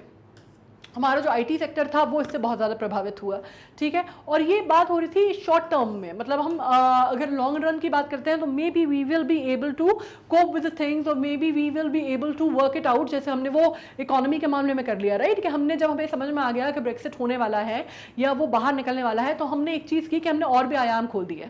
तो that was a very smart move from the Indian side, कि हमने और भी बिजनेस और भी कंट्रीज के साथ कर लिए, ताकि एकदम से जिसको बोलते हैं ना, द फर्स्ट झटका जो है वो हमें ना लगे, ठीक है। लेकिन उसमें इफेक्ट हुआ। दूसरी बात हम कर लेते हैं कि बहुत सारी इंडियन कंपनीज जो हैं वो लिस्टेड हैं कहाँ पे, लंदन स्टॉक एक्सचेंज में। आप लंदन स्टॉक एक्सचेंज का मतलब समझते हैं ना, लंदन स्टॉक एक्सचेंज, जैसे LSE बोलते हैं इसको, LSE बहुत पुराना स्टॉक एक्सचेंज है, मतलब एक टाइम पे तो वर्ल्ड वॉर वन के एंड तक तो सबसे बड़ा एक्सचेंज हुआ करता था पूरी दुनिया का, ठीक है। सबसे बड़ा स्टॉक एक्सचेंज अगर कोई होता था तो लंदन स्टॉक एक्सचेंज था। आज की डेट में भी बहुत अच्छा है, लेकिन अभी 7th नंबर पे है, ठीक है। तो जब हम बात करते हैं LSE की, तो हाँ, ये एक और बात मैं बता दूं आपको, ये अलग है, इससे GK के मामले में है। लंदन स्टॉक एक्सचेंज जो है, ये इसकी स्थापना 1801 में हुई थी, ठीक है, 1801 में हुई थी। और अगर आप इसका मार्केट कैप देखेंगे आज की डेट में, तो डॉलर में मार्केट कैप अगर आप देखेंगे इसका, तो इसका तकरीबन माना जाता है 3.57 ट्रिलियन मार्केट कैप है इसका। And we are talking about dollar, I am not talking about dollar. मैं आपको इसलिए बता रही हूँ क्योंकि डॉलर में समझना आसान रहेगा। जब हम इसको कंपेयर करेंगे किसी और स्टॉक एक्सचेंज से, तो it is more easy to understand in dollars. Trillion, ठीक है, ये इसका मार्केट शेयर है, इसका मार्केट कैप है बेसिकली। और इसके अलावा मैं आपको बता देती हूँ BSE के बारे में। BSE तो आप समझते हैं अपना, बॉम्बे स्टॉक एक्सचेंज, ये भी अपना बहुत पुराना स्टॉक एक्सचेंज है, पर इसके कंपैरेटिवली थोड़ा सा नया है। जाहिर सी बात है कि तब तो हम इन्हीं के अधीन थे ना, तब तो अपन UK के अधीन थे, तो हमारा कहाँ से बन सकता था। लेकिन बॉम्बे स्टॉक एक्सचेंज एशिया का सबसे पहला स्टॉक एक्सचेंज है, इसलिए उसका बहुत नाम है, और काफ़ी नाम है क्योंकि ये भी 1875 में बन गया था। मतलब ऑलरेडी हम उनके अधीन थे उस समय, लेकिन फिर भी तब बॉम्बे स्टॉक एक्सचेंज की स्थापना हो गई थी और एशिया का पहला स्टॉक एक्सचेंज था, तो ये बहुत इंपॉर्टेंट माना जाता है।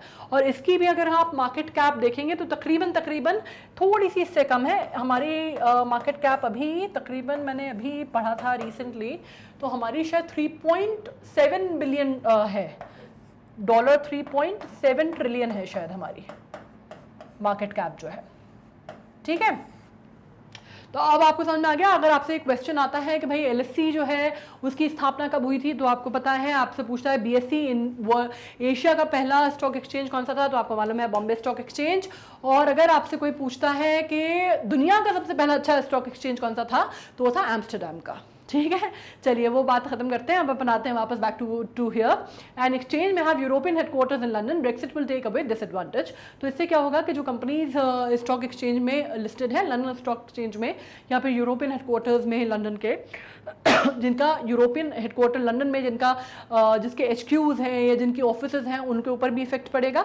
और जो लंदन स्टॉक एक्सचेंज में जो बड़ी कंपनीज हमारी लिस्टेड हैं, उनके ऊपर भी बिजनेस में फर्क पड़ेगा। ठीक है, और जाहिर सी बात है कि ब्रेक्सिट से इसका जो मार्केट शेयर है उस पर भी फर्क पड़ेगा और ओवरऑल हर चीज पे फर्क पड़ेगा, and this advantage will be taken away from them. Okay, now let's come to another point, और अपन बात करते हैं due to fall in the value of pound sterling, Indian export to UK will सफर।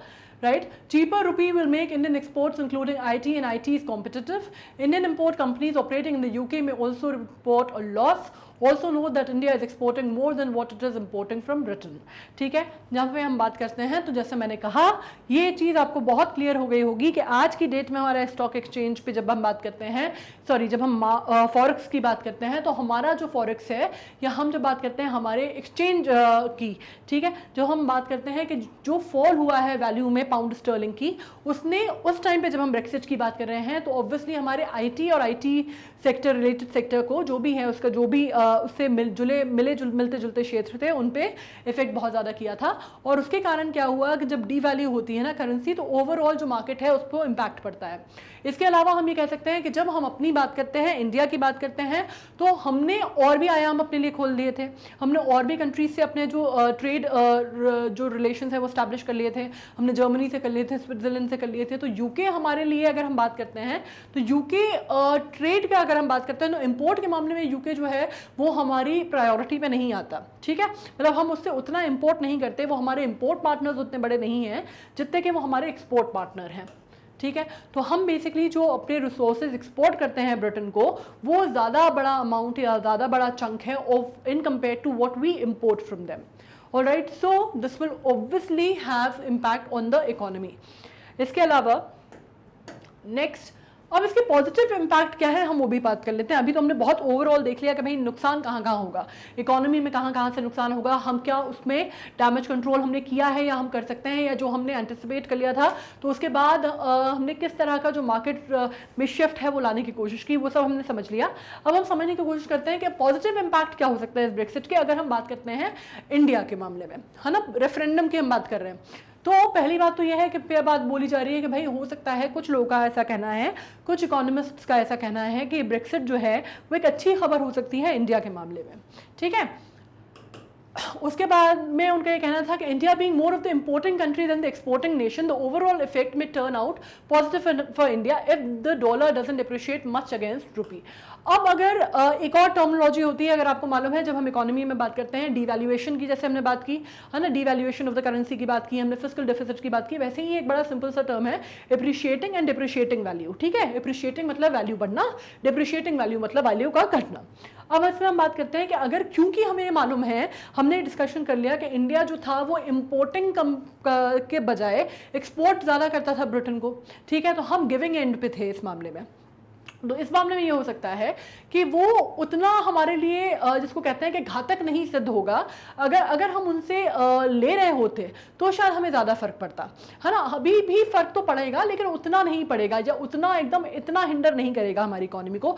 अगर डॉलर के जो pricing है वो बहुत ज़्यादा शार्पली अप्रिशिएट नहीं होते। तो अभी अगर डॉलर की प्राइसिंग जिसको बोलते हैं कि एकदम जिसको बोलते हैं स्थिर हो जाएगी, या जो हमारा एक्सचेंज प्राइसिंग है वो बहुत ज़्यादा अप्रिशिएट नहीं होगी डॉलर की प्राइस उसके हिसाब से, रुपये के हिसाब से, या रुपया जिसको हम बोलते हैं आम भाषा में, बोलचाल की भाषा में कि नहीं टूटता और ज़्यादा, तो फिर हमारे लिए बहुत ज़्यादा नुकसान का सौदा नहीं होगा। सेकेंड बात ये हो रही है कि लोअर पाउंड वैल्यू जो है, इंडियन कंपनीज में be able to acquire many high tech assets. Lower pound value होगी तो इंडिया का जो कंपनी है, जो इंडिया की जो कंपनी है वो ज़्यादा एसेट्स ले सकती है। पर ये तब की बात है जब वैल्यू की हम बात कर रहे थे, जब वो ब्रेक्सिट के टाइम पे लोअर हुई थी। ठीक है, an investor looking around the world for safe heaven in the turbulent time, India stands out both in terms of stability and growth. Brexit might give the boost to the trade it's between India and the UK. सीधी सी बात है कि जब Brexit हुआ या Brexit का time हुआ तो थोड़ी सी अनस्टेबिलिटी आ गई। अनस्टेबिलिटी हर स्तर पे आती है। जब अनस्टेबिलिटी आती है तो सिर्फ वो इकोनॉमिक टाइप्स पे नहीं आती, वो हर लेवल पे आती है। जब आप बात करते हैं आपके बायलैटरल रिलेशंस, तो उन पर भी फ़र्क पड़ता है। आपके जितनी भी तरह की जो भी एक आप ट्रीटीज बोलते हैं ना, एक तरह के जो सिम्बायोटिक रिलेशंस होते हैं सारी कंट्रीज़ के बीच में, सब पे फर्क पड़ता है, सब चीज़ों पे असर पड़ता है उसका। तो जब हम बात करते हैं तो बेसिकली इसकी वजह से बहुत एक टर्बुलेंट टाइम था। तो जब हम बात करते हैं इन्वेस्टर्स जो हैं वो दुनिया में जब बहुत इस तरह की उथल पुथल वाला माहौल होता है, उथल पुथल मचती है, जैसे अभी भी है, अभी कोविड की वजह से, उस टाइम पे किसी और रीज़न की वजह से, ये this is the before Covid scenario. लेकिन कोविड के समय पे क्या हुआ कि अभी भी ये स्थिति जो है बहुत ही असमंजस वाली है। बहुत ही जो मार्केट है वो बहुत ही, जिसको बोलते हैं कोई स्थिरता नहीं है मार्केट में, बहुत ही हिला हुआ सा मार्केट है, बहुत ही अनस्टेबिलिटी है मार्केट में। तो ये जब स्थितियाँ होती हैं तो जो इन्वेस्टर्स होते हैं जिसको अपना पैसे का निवेश करना है, जो निवेशक होते हैं वो क्या करते हैं, वो कोई सी सेफ जगह ढूंढते हैं, वो ऐसी जगह ढूंढते हैं जहाँ पे रिस्क फैक्टर सबसे मिनिमलाइज हो सके। ठीक है, मिनिमाइज हो सके। अब मार्केट है, ओपन मार्केट है, जब आप ओपन मार्केट में काम कर रहे हैं तो जाहिर सी बात है कि रिस्क रहेगा, लेकिन रिस्क जहाँ कम रहेगा वहाँ पे निवेश ज़्यादा करना पसंद करते हैं लोग, वहाँ पे निवेशक ज़्यादा जाना चाहते हैं। तो ये तो बहुत ही सीधा सा फंडा है। तो इसमें हम बात कर लेते हैं, इसकी बात होती है India in terms of stability and growth. इस वजह से इंडिया का जो आयाम है वो अभी, क्योंकि हम डेवलपिंग इकोनॉमी है, हमारी हर मामले में अगर हमारी स्थिति को देखा जाए, उस टाइम पे अगर निरीक्षण किया जाता, जिस टाइम पे ब्रेक्सिट हुआ था, अगर हमारी स्थिति का निरीक्षण किया जाता तो इंडिया की इकोनॉमी जो थी वो बहुत ही स्टेबल एंड ग्रोइंग इकोनॉमी थी। ठीक है, तो इन्वेस्टर्स के लिए एक आप कह सकते हैं कि एक सेफ एवेन्यू के तौर पर उभरा था। ठीक है, इसमें एक ये भी कह सकते हैं कि इसकी वजह से क्या होगा, जब आप टाइज की बात करते हैं या ट्रेड की बात करते हैं या बिजनेस टाइज की बात करते हैं तो वो बेसिकली इंप्रूव होने के चांसेस ज़्यादा थे, ऐसा कुछ इकोनॉमिस्ट्स का मानना था। Britain will now be free to discuss a bilateral trade pact with India. Bilateral trade pact, मैंने जैसे कहा आपसे कि बायलैटरल जब हम बात करते हैं नेगोशिएशंस की या पैक्ट्स की तो हर लेवल पे होते हैं। ठीक है, तो सिर्फ इकोनॉमिक पैक्ट्स नहीं होते, बायलैटरल नेगोशिएशंस भी होते हैं जो कि पॉलिटिकल नेगोशिएशंस भी हो सकते हैं। लेकिन अब हम जो बात कर रहे हैं अभी फिलहाल we are just talking business, right. अभी आपको ये समझ में आया होगा जितना भी हमने ब्रेक्सिट की बात की, ज़्यादातर what we are talking about is business. हम ज़्यादातर इकोनॉमी की, बिजनेस की बात कर रहे हैं। तो ब्रिटेन जो है वो अब थोड़ा सा फ्री हैंड मिल जाएगा उसको, क्योंकि वो यूरोपियन यूनियन से निकल गया, तो बायलैटरल ट्रेड पैक्ट भी कर सकता है इंडिया से इंडिविजुअल लेवल पे। दूसरी बात कर सकते हैं, due to the fall in the value of pound sterling, those who import from the UK will gain. Indian export companies operating in UK में ऑल्सो गेन। अब क्योंकि पाउंड स्टर्लिंग की प्राइसिंग नीचे आ गई थी तो जो इम्पोर्ट कर रहे थे यूके से ऑब्वियसली उनको फायदा होगा, और जो काम कर रहे थे वहाँ पे जो एक्सपोर्ट इम्पोर्ट का काम करते हैं, इस उसमें खासकर जो ब्रिटिश उसके साथ इम्पोर्ट एक्सपोर्ट का काम करते हैं, कॉर्पोरेट हाउसेज जो भी पर्सनल लोग भी काम करते हैं, इंडिविजुअल्स काम करते हैं, हाउसेस काम करते हैं, कंपनीज काम करती हैं जो ऑपरेट कर रही हैं अभी यूके में, उनके लिए भी फायदा होगा। ठीक है, more Indian tourist can afford to visit Britain in the coming days due to currency has fallen. हालांकि अभी तो वापस 100 पे आ गई है, अगर देखा जाए तो 100.3 है शायद, एग्जैक्टली तो मुझे नहीं याद है, लेकिन 100.3 शायद अभी एक्सचेंज प्राइस चल रहा है। क्या उनका 100.3 हमारा एक मतलब सॉरी उनका एक पाउंड जो है हमारे 100.3 रुपीज़ के बराबर है। लेकिन उस टाइम पे जैसे मैंने कहा 15% नीचे आ गया था। तो जाहिर सी बात है कि लोग जो हैं वो अगर सस्ती होगी, टिकट सस्ती होगी, एक्सचेंज रेट में फ़र्क होगा तो लोग घूमने ज़्यादा जाना पसंद करते हैं। उसके अलावा more Indian students can afford to study in Britain for higher education as fees में सीम चीपर। हालांकि ये इतना नहीं है, पाउंड स्टर्लिंग फिर भी बहुत महंगी करेंसी थी, हमेशा से बहुत महंगी करेंसी है ना, डॉलर वगैरह के हिसाब से भी हमेशा से बहुत महंगी करेंसी रही है पाउंड स्टर्लिंग। और इसलिए जब हम बात करते हैं कि यूके यूके लोग पढ़ने जाने की, तो यूके जब लोग पढ़ने जाके आते हैं तो उनको पता होता है कि they will be spending in pounds, तो वो हमेशा से महंगा है, लेकिन कंपेरेटिवली चलिए थोड़ा ब्रेक्सिट के टाइम पे थोड़ा सा चीप हो सकता है, लेकिन ऐसा कोई बहुत सस्ता नहीं हुआ था। इसलिए people prefer to take scholarship test and scholarship exams and all. Britain will need a steady inflow of talented labor, and India fits the bill perfectly due to the English-speaking population. अब जब हम बात करते हैं कि Britain जो था वो पूरी तरह से जब यूरोपियन यूनियन से हट गया, ठीक है, तो उसको हर चीज़ के लिए अपनी उसको एक तरह से उसको पूरा स्ट्रक्चर अपना दोबारा से डी स्ट्रक्चर होके फिर दोबारा से स्ट्रक्चरलाइज करने की ज़रूरत थी, ठीक है। तो उसके लिए उसको क्या चाहिए, उसको चाहिए था इनफ्लो, जो कि स्टडी लेबर्स का हो, स्टडी जिसको बोलते हैं आप मैन पावर की ज़रूरत थी, एक जिसको आप बोलते हैं हर लेवल पे, है ना, नीचे से लेके ऊपर तक की। अगर आप हायरार्की की बात करते हैं तो पूरे नीचे के पिरामिड के नीचे के हिस्से से लेके ऊपर तक के लिए उसको अलग अलग तरह के एफिशिएंट लोगों की ज़रूरत थी, एफिशिएंट मैन पावर की ज़रूरत थी, और वो इंडिया बहुत अच्छे से प्रोवाइड कर सकता था। पहली चीज़ तो ये कि ब्रिटिश की साइकी को बहुत अच्छे से समझता था, क्योंकि ऑब्वियसली वो इतना लंबा एसोसिएशन हमारा ब्रिटेन के साथ रहा है, कैसा भी रहा है, लेकिन साइकी आप ब्रिटिश समझ सकते हैं। अभी भी कई ऐसे इंडियंस हैं जिनके ऊपर कॉलोनाइजेशन का आज भी बहुत असर है। और दूसरी बात ये थी कि इंग्लिश स्पीकिंग पॉपुलेशन है वहाँ की, आज भी जो अंग्रेजी मतलब हमारी इंडिया में बहुत मेजर चंक जो है वो इंग्लिश स्पीकिंग पॉपुलेशन है। आज भी जब हम अंग्रेजी की बात करते हैं तो आज भी हम क्वींस इंग्लिश बोलते हैं, है ना।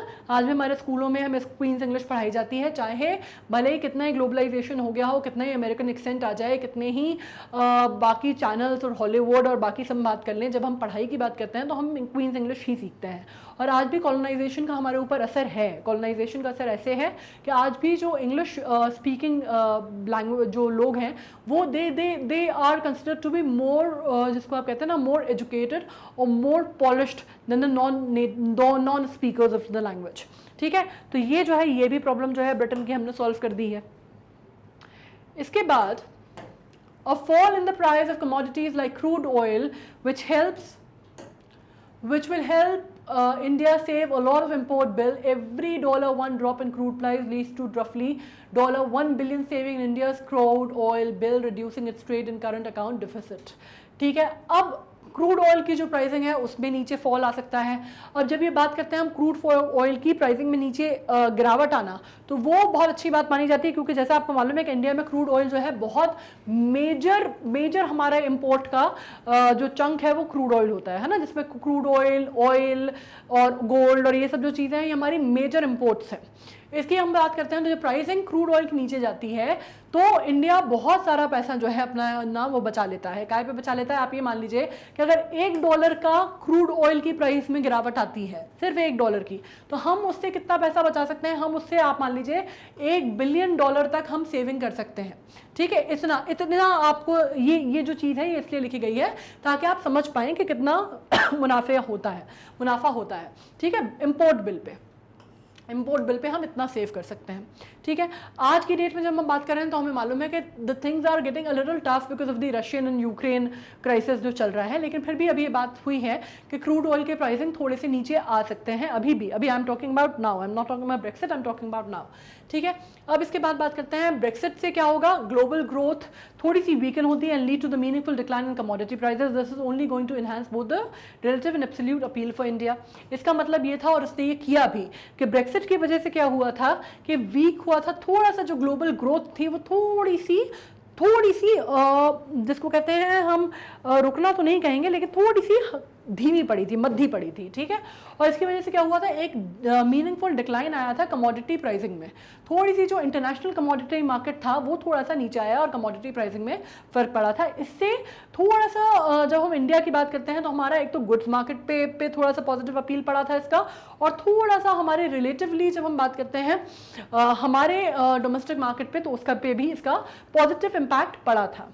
दूसरी बात, lower commodity prices will help the macro fundamentals be it fiscal deficit, current account deficit or inflation, which will give the government more lever to pump up the investment cycle। जो आपको investment cycle होती है उसको lever up करने में help किया इसने। जैसे मैंने कहा कि macro economics के term, macro economics means when we talk about at large, जब हम economics की पूरे में बात करते हैं ना उसके अंदर सब कुछ आ जाता है। when we talk about economics on the whole, जब हम बात करते हैं holistic approach जो होता है तो उसमें fiscal deficit भी आ जाते हैं, inflation भी आपने सुना ही होगा, inflation of the money, जैसे मैंने कहा inflation deflation बहुत ही common terminology मेथोडोलॉजी, इन्फ्लेशन भी आपने सुना होगा, करंट अकाउंट डिफिसिट जो है उसकी भी हम कंट्रोल कर सकते हैं। तो बेसिकली जो पूरा इन्वेस्टमेंट साइकिल है उसको आप थोड़ा सा जिसको कहते हैं स्मूदन करने का काम कर सकते हैं। थोड़ा सा जो इन्वेस्टमेंट साइकिल है अगर वो थोड़ी सी जिसकी बोलते हैं उसकी रनिंग अगर थोड़ी स्मूथ हो जाएगी तो आपकी हर चीज़ जो है थोड़ी सी बैलेंस आउट हो जाएगी। फिजिकल डिफिसिट भी आप कंट्रोल कर पाएंगे, जो इन्फ्लेशन है पैसे का उसको भी आप कंट्रोल कर पाएंगे, तो थोड़ी सी वर्किंग जो है स्मूथनेस आएगी इकोनॉमी में। ठीक है, अब हम देख लेते हैं, जब हमने ब्रेक्सिट की बात की तो हमने ये तो पता कर लिया कि भाई इंडिया के ऊपर उसका क्या क्या असर हुआ। ठीक है, अब हम बात कर लेते हैं ब्रेक्सिट की कि ब्रिटेन के ऊपर उसका क्या क्या असर हुआ। ठीक है, बहुत तो उनको था कि भाई हमें अलग होना है, अलग होना है, अलग होना है, बड़े टाइम से उनको चल रहा था। तो फाइनली जब वो अलग हो गए तो अब उनके ऊपर क्या असर हुआ अपन ये समझने की कोशिश कर रहे हैं। What does Brexit means to India? हम ये we are dealing with this now, right? Okay. अब हमसे बात करते हैं इंटरनेशनल मॉनेटरी फंड की, IMF, we know that, हम इंटरनेशनल बॉडी की बात कर रहे हैं। और vote to exit the European Union referendum left Britain's economy more than 5% smaller. अब इसके कारण क्या हुआ कि जब इन्होंने रेफरेंडम आया, ठीक है, प्री रेफरेंडम में मैंने आपको बता दिया था कि 15% फॉल है, लेकिन जब रेफरेंडम आ गया तो उसके बाद क्या हुआ कि इकोनॉमी जो थी 2019 की बात कर रहे हैं हम, 2019 में जो इकोनॉमी थी वो 5% तक इनकी, जिसको आप बोलते हैं ना 5% तक सिकुड़ गई। ठीक है, 5% तक सिकुड़ गई कंपेयर टू जब ये 28 नेशंस के यूनियन वाले उसमें था। उसके बाद ये हुआ कि Brexit could cause the countries economy to be between 3.8 and 7.5% smaller by 2030। अब ये भी कहा गया, ये अनुमान भी लगाया गया कि ये जो 5% है वो तो ठीक है, लेकिन 2030 की अगर हम बात करते हैं, 2030 में मतलब जो पीरियड है उस पीरियड में अगर हम बात करते हैं, इस टाइम पे आने वाला दशक जो था, राइट, अभी 7 साल है, उस टाइम पे हम बात कर लेते हैं आने वाला दशक जो मतलब 2020 से आप मान लीजिए 2030 के बीच का पीरियड जो था, ये मान के चला कि उस टाइम पे जो ब्रिटेन ब्रेक्सिट की वजह से जो कंट्री की जो इकोनॉमी है वो कितनी सिकुड़ सकती है, 3.8 एंड 7.5% स्मॉलर हो सकती है, ये बात बोली गई। उसके बाद बात आती है the pound expected to fall around 20%। ये बोला गया कि पाउंड जो है 20% तक और कम हो सकता है इसमें। अब ये जब बात है ना, ये जब हम बात कर रहे थे ब्रेक्सिट की, उस टाइम की बात कर रहे थे जो वहां के इकोनॉमिस्ट लोगों ने इसका आकलन किया था, राइट। और ये हम बात कर रहे थे also we were talking about the time of pre Covid.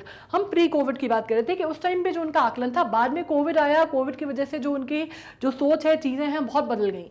उस टाइम पे कोविड आने के बाद भी अगर आपने देखा होगा तो एक पिक्चर बड़ी ट्वीट वायरल हुआ था जिसमें जो इनके जो प्राइम मिनिस्टर थे बोरिस जॉनसन, उन्होंने एकदम ऐसे हाथ खड़ा किया था, ये करके उनका एक ट्वीट जो था बहुत ज़्यादा वायरल हुआ था, शायद 31 दिसंबर को उन्होंने किया था, या हाँ न्यू ईयर पे ही किया था शायद उन्होंने, जिस पे उन्होंने कहा था कि the deal has been done, है ना, डील हो गई, जिस पर उन्होंने बड़ी खुशी का इजहार किया था। और उन्होंने एक पोस्ट ब्रेक्सिट एक डील की थी यूरोपियन यूनियन के साथ, उसके ऊपर था, और उसमें ये कहा था कि फाइनली अब हमारे जो इन्वेस्टमेंट है वो भी, और हमारी जो कंट्री की जो बागडोर है वो फाइनली हमारे हाथ में आ गई, इस तरह का उन्होंने एक स्टेटमेंट दिया था।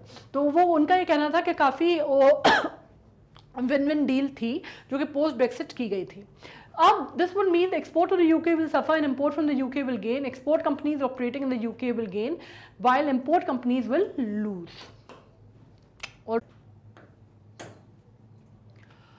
अब बेसिकली क्या हुआ, जब हम रेफरेंडम के रिजल्ट की बात करते हैं तो रेफरेंडम हमने डिस्कशन किया, रेफरेंडम का रिजल्ट भी हमने बात कर ली थी कि रेफरेंडम का रिजल्ट जो था वो बहुत ही क्लोज रेफरेंडम का रिजल्ट आया था, मतलब बिल्कुल जिसको बोलते हैं 1-2% का अगर इधर उधर हो जाता तो फिर ये काम नहीं हो पाता, जैसे बड़े सालों से नहीं हो पा रहा था, फिर ये बात अटक जाती है।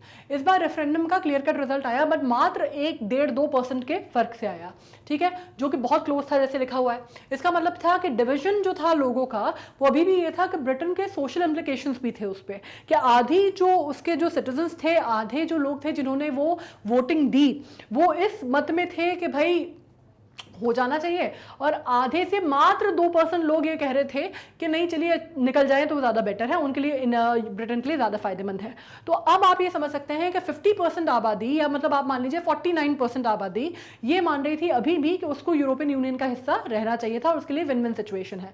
तो उसके सोशल इंप्लीकेशंस भी हुए, सोसाइटी पे भी उसका असर पड़ा, उनकी जो ओवरऑल जो जिसको आप कहते हैं 2020 में जब भी अलग हुए, 2019 का एंड आप मान लीजिए, 2020 में तो फाइनली अलग ही हो गए थे, लेकिन 2019 तक भी ये हुआ कि एक सोशल अनरेस्ट की सिचुएशन बन गई थी ब्रिटेन में भी, और वहाँ पे भी काफ़ी सारी जो प्रोज एंड कॉन्स और वाद विवाद जैसे अपने यहाँ होता है ना कि एक मोर्चा जैसा खुल जाता है, तो उस तरह के हालात आ गए थे।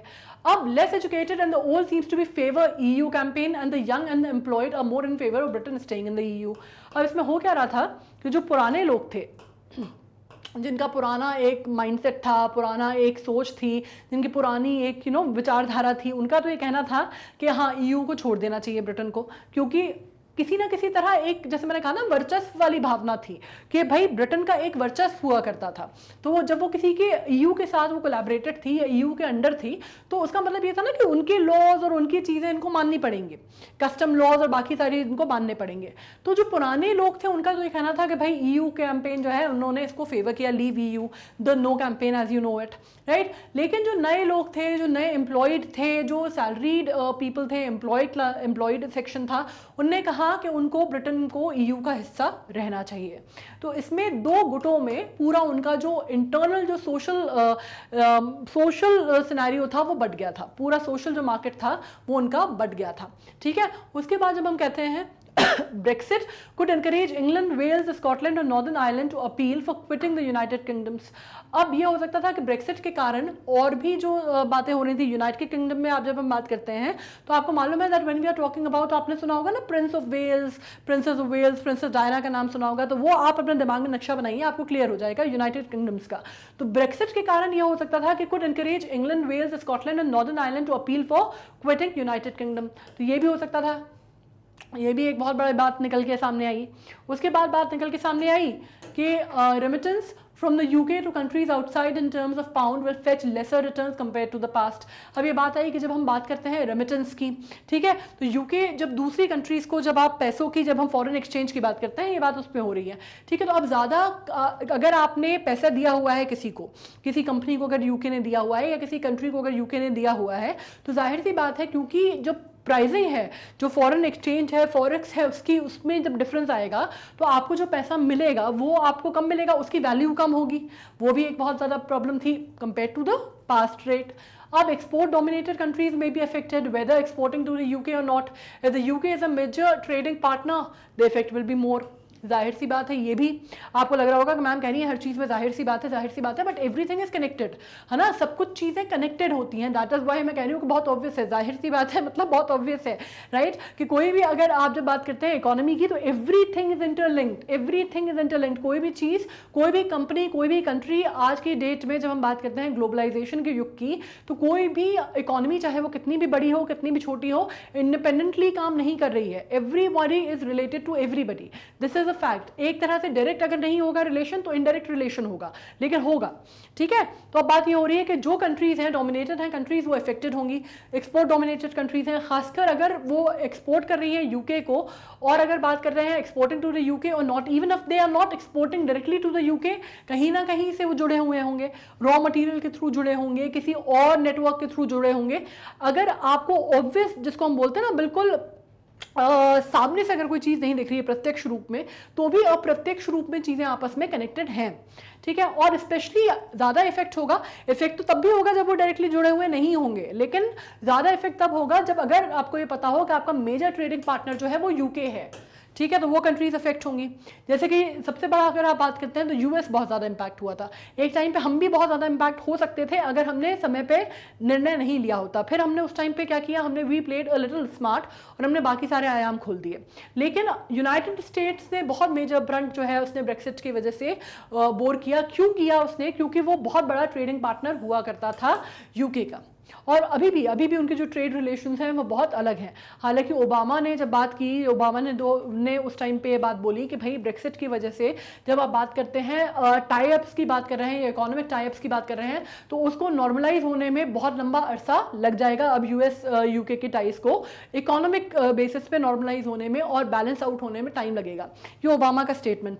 इसके बारे में अगर आप देखेंगे, अगर आप सुनेंगे, तो एक और चीज़ हुई थी। हालांकि लोगों को लगता है कि भाई जब हम बात करते हैं कि यूरो का प्राइस फॉल हुआ पाउंड स्टर्लिंग का फॉल हुआ ब्रेक्सिट के बाद, पर डॉलर का प्राइस तो बढ़ा था, डॉलर का प्राइस तो अप्रिशिएट हुआ था। तो ये नुकसानदायक क्यों था?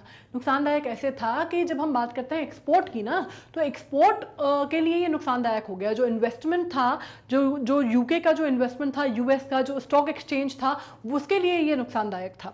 ठीक है, तो इस वजह से अगर आप कहते हैं तो लॉन्ग टर्म में अगर आप देखेंगे तो वो जो अप्रिशिएट हुआ था डॉलर का प्राइस, वो भी कोई बहुत फायदा का सौदा नहीं था यूएस के लिए भी। ठीक है, क्योंकि एक्सपोर्ट रेट में फर्क पड़ गया था, आपके जो इन्वेस्टर्स थे उनके उसमें फर्क पड़ गया था, एक स्टॉक की जो प्राइसिंग थी वो उसमें फर्क पड़ गया था। तो वो अगर आप कहेंगे तो कई लोगों का ये कहना है कि भाई यूएस के लिए तो बढ़िया था, यूएस के लिए क्यों बुरा था? यूएस के लिए इसलिए बुरा था। ठीक है, पर अब जैसे मैंने कहा कि सब कुछ एक दूसरे से जुड़ा हुआ होता है। Direct impact on Asian economies from Brexit is unlikely in the long term because as a percentage GDP export to the UK is less than 2% for the most company economies. अब हम बात करते हैं अमेरिका से, हम आ जाते हैं Asia पे।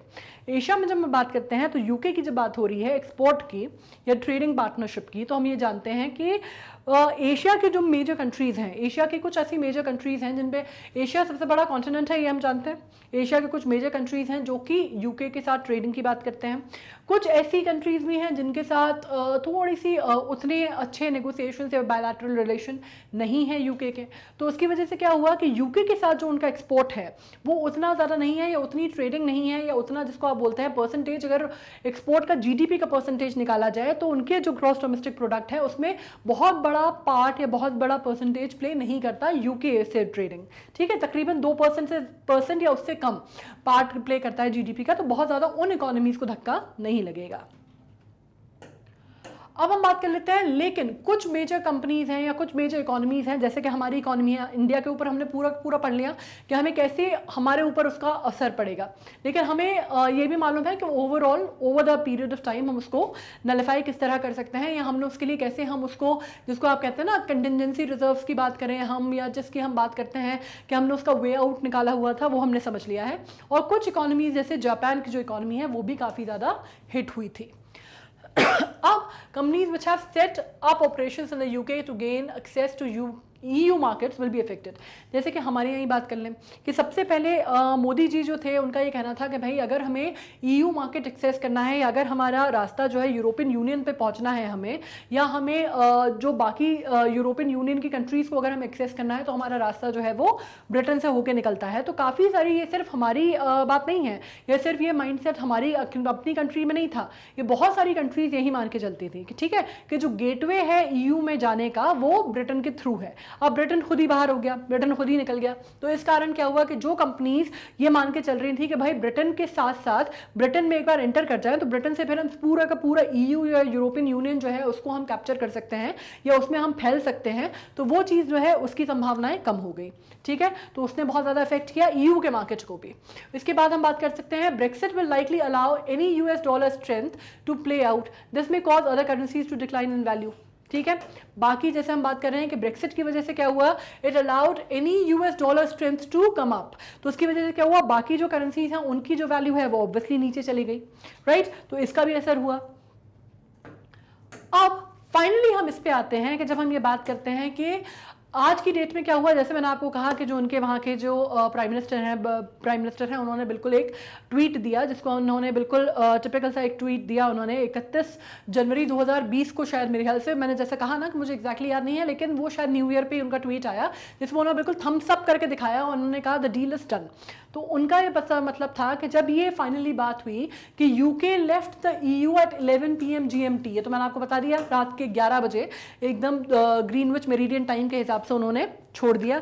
अब इसका जो मसौदा था ये बहुत टाइम से चल रहा था, हाँ नहीं नहीं, हाँ नहीं नहीं, ये बातें बहुत टाइम से चल रही थी।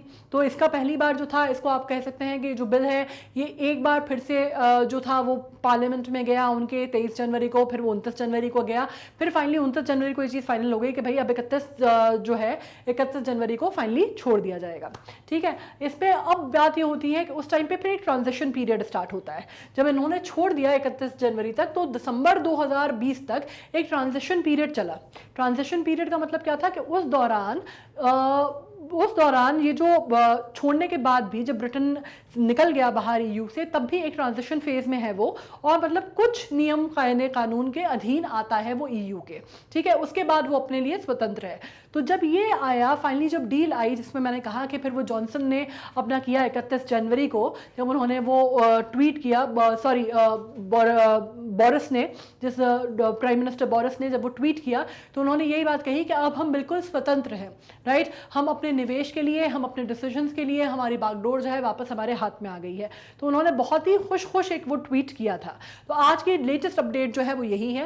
अब अभी भी आप बात करते हैं, ट्रांजिशन पीरियड भी उनका खत्म हो गया, निकल गया है। अब हालांकि अब भी ये बात हो रही है, अब भी यूके, हालांकि कोविड टाइम है, कोविड टाइम से फिर वो रिकवरी की बात कर रही थी, इकोनॉमीज पूरी दुनिया की ही रिकवरी की बात कर रही हैं, लेकिन आज की डेट में अगर अपन देखते हैं तो क्या कर रहा है यूके, अभी भी नेगोशिएट करने की कोशिश कर रहा है बहुत सारे फ्यूचर ट्रेड रिलेशनशिप ईयू के साथ भी और बाकी पूरी दुनिया के साथ भी, अपने व्यक्तिगत स्तर पे। Got it? तो मेरे ख्याल से अब ये आपको पूरी तरह से क्लियर हो गया है। हमने पूरा ब्रेक्सिट समझ लिया। मेरे ख्याल से अब किसी को भी अगर कोई ये बोले आपसे कि ब्रेक्सिट जो है भाई वो किसी शायद क्रिप्टो करेंसी का नाम है, तो आई एम वेरी श्योर कि अब आप उसको पूरा का पूरा कच्चा चिट्ठा जो है ब्रेक्सिट का बता सकते हैं कि नहीं, वो क्रिप्टो करेंसी नहीं है, वो ऐसा ऐसा है। और वो ब्रेक्सिट जो है वो बेसिकली क्या, वो एक एग्जिट प्लान होता है, जो कि ब्रिटेन का एग्जिट हुआ था यूरोपियन यूनियन से, उसकी बात हो रही है। ऐसी एक ब्रेक्सिट था जो वो ग्रीस की के एग्जिट की बात चली थी, उसकी बात हो रही है। और भी क्या होता है, इंग्लिश का भी मैंने एक टर्म बताया था, वो आपको याद होगा, राइट। हमने बात की थी पोर्टमैन्ट्यू की, तो वो भी आपको एग्जैक्टली टर्म याद होगा। अब अगर किसी भी चीज में और कोई कंफ्यूजन है तो आपको क्या करना है, आपको हमारा कंटेंट कैसे एक्सेस करना है, आपको जाना है हमारी साइट पे magnetbrains.com, उस पर आप जाएंगे एक्सक्यूज मी, magnetbrains.com, उस पर आप जाएंगे, लॉगिन करेंगे, आपको मालूम है एक्सप्लोर टॉप कोर्सेज के सारे ऑप्शंस आपको मिल जाएंगे। जितने भी हमारे यहाँ कोर्सेज चलते हैं, चाहे वो KG1 से लेके किंडरगार्टन हो, फर्स्ट हो, सेकंड हो, थर्ड हो, 12th क्लास हो, NTSC हो, ओलंपियाड हो, सब कुछ मिलेगा आपको। आपको जो पढ़ना है आपको वो खोलना है। जैसे आपने ये चीज़ ओपन की, अब आपको यहाँ पे पूरा का पूरा ओलंपियाड का मिल गया, जो भी हम सब्जेक्ट्स ओलंपियाड में ऑफर करते हैं, English olympiad, maths olympiad, science olympiad, और ये आ गया अपना IGKO, that is GK olympiad. ठीक है, इसमें आपने अपना जो भी सब्जेक्ट आप पढ़ना चाहते हैं, कंटेंट आप देखना चाहते हैं, वो आप यहाँ पे नीचे देखेंगे सिलेबस ओवरव्यू में। जितने भी हमारे वीडियोस हैं आपको नीचे मिलेंगे, आप इसको स्क्रॉल अप करेंगे, वीडियोस देखेंगे, जो भी आपको समझना है सब कुछ सीक्वेंस ऑर्डर में है, मतलब कोई भी हैज़ार्ड वे में नहीं है, सब कुछ सीक्वेंस ऑर्डर में है। आपको सिर्फ देखना है और आपको स्टडी करना है उनको। नाउ जो भी आपने वीडियो ओपन किया उसको आप चाहें तो पूरा देख सकते हैं, आप स्क्रॉल करना चाहते हैं, कुछ parts and chunks and pieces में आप देखना चाहते हैं तो वो आप कर सकते हैं। मोर वीडियोस देखना है, you can go for more videos. If you want to go for next video, you can go for next video also, right. So this is how we go for it. Now what comes up is कि आपको एक और problem आ रही थी Hindi medium के students को। Hindi medium के विद्यार्थी ये बोल रहे थे बार बार कि हमें जो भी पढ़ाने में, मतलब जो भी चीज़ है ना, हमको सब कुछ अनुवाद करना पड़ता है। क्यों करना पड़ता है? क्योंकि जो पढ़ाया जाता है वो लिखा अंग्रेजी में होता है। तो ठीक है, टीचर्स जो हैं, एजुकेटर्स जो हैं, वो आपको हिंदी इंग्लिश दोनों में पढ़ाते हैं, लेकिन फिर भी दिक्कत होती है। तो उनके लिए एक्सक्लूसिवली आ गया है मैग्नेट ब्रेन्स का हिंदी चैनल। तो आपके जो भी फ्रेंड्स हो, मित्र हो, दोस्त हो, सहपाठी हो, जो भी हो, उनसे आप कह सकते हैं कि वो इसमें आके हिंदी मीडियम का जो चैनल है उसको सब्सक्राइब कर सकते हैं। अब ओलंपियाड का हमारा जो शेड्यूल है वो आपको मालूम है कैसा होता है। सुबह 10 बजे से लेकर शाम के 7 बजे तक, हफ्ते के शुरुआती 3 दिन, that is Monday, Tuesday and Wednesday, right.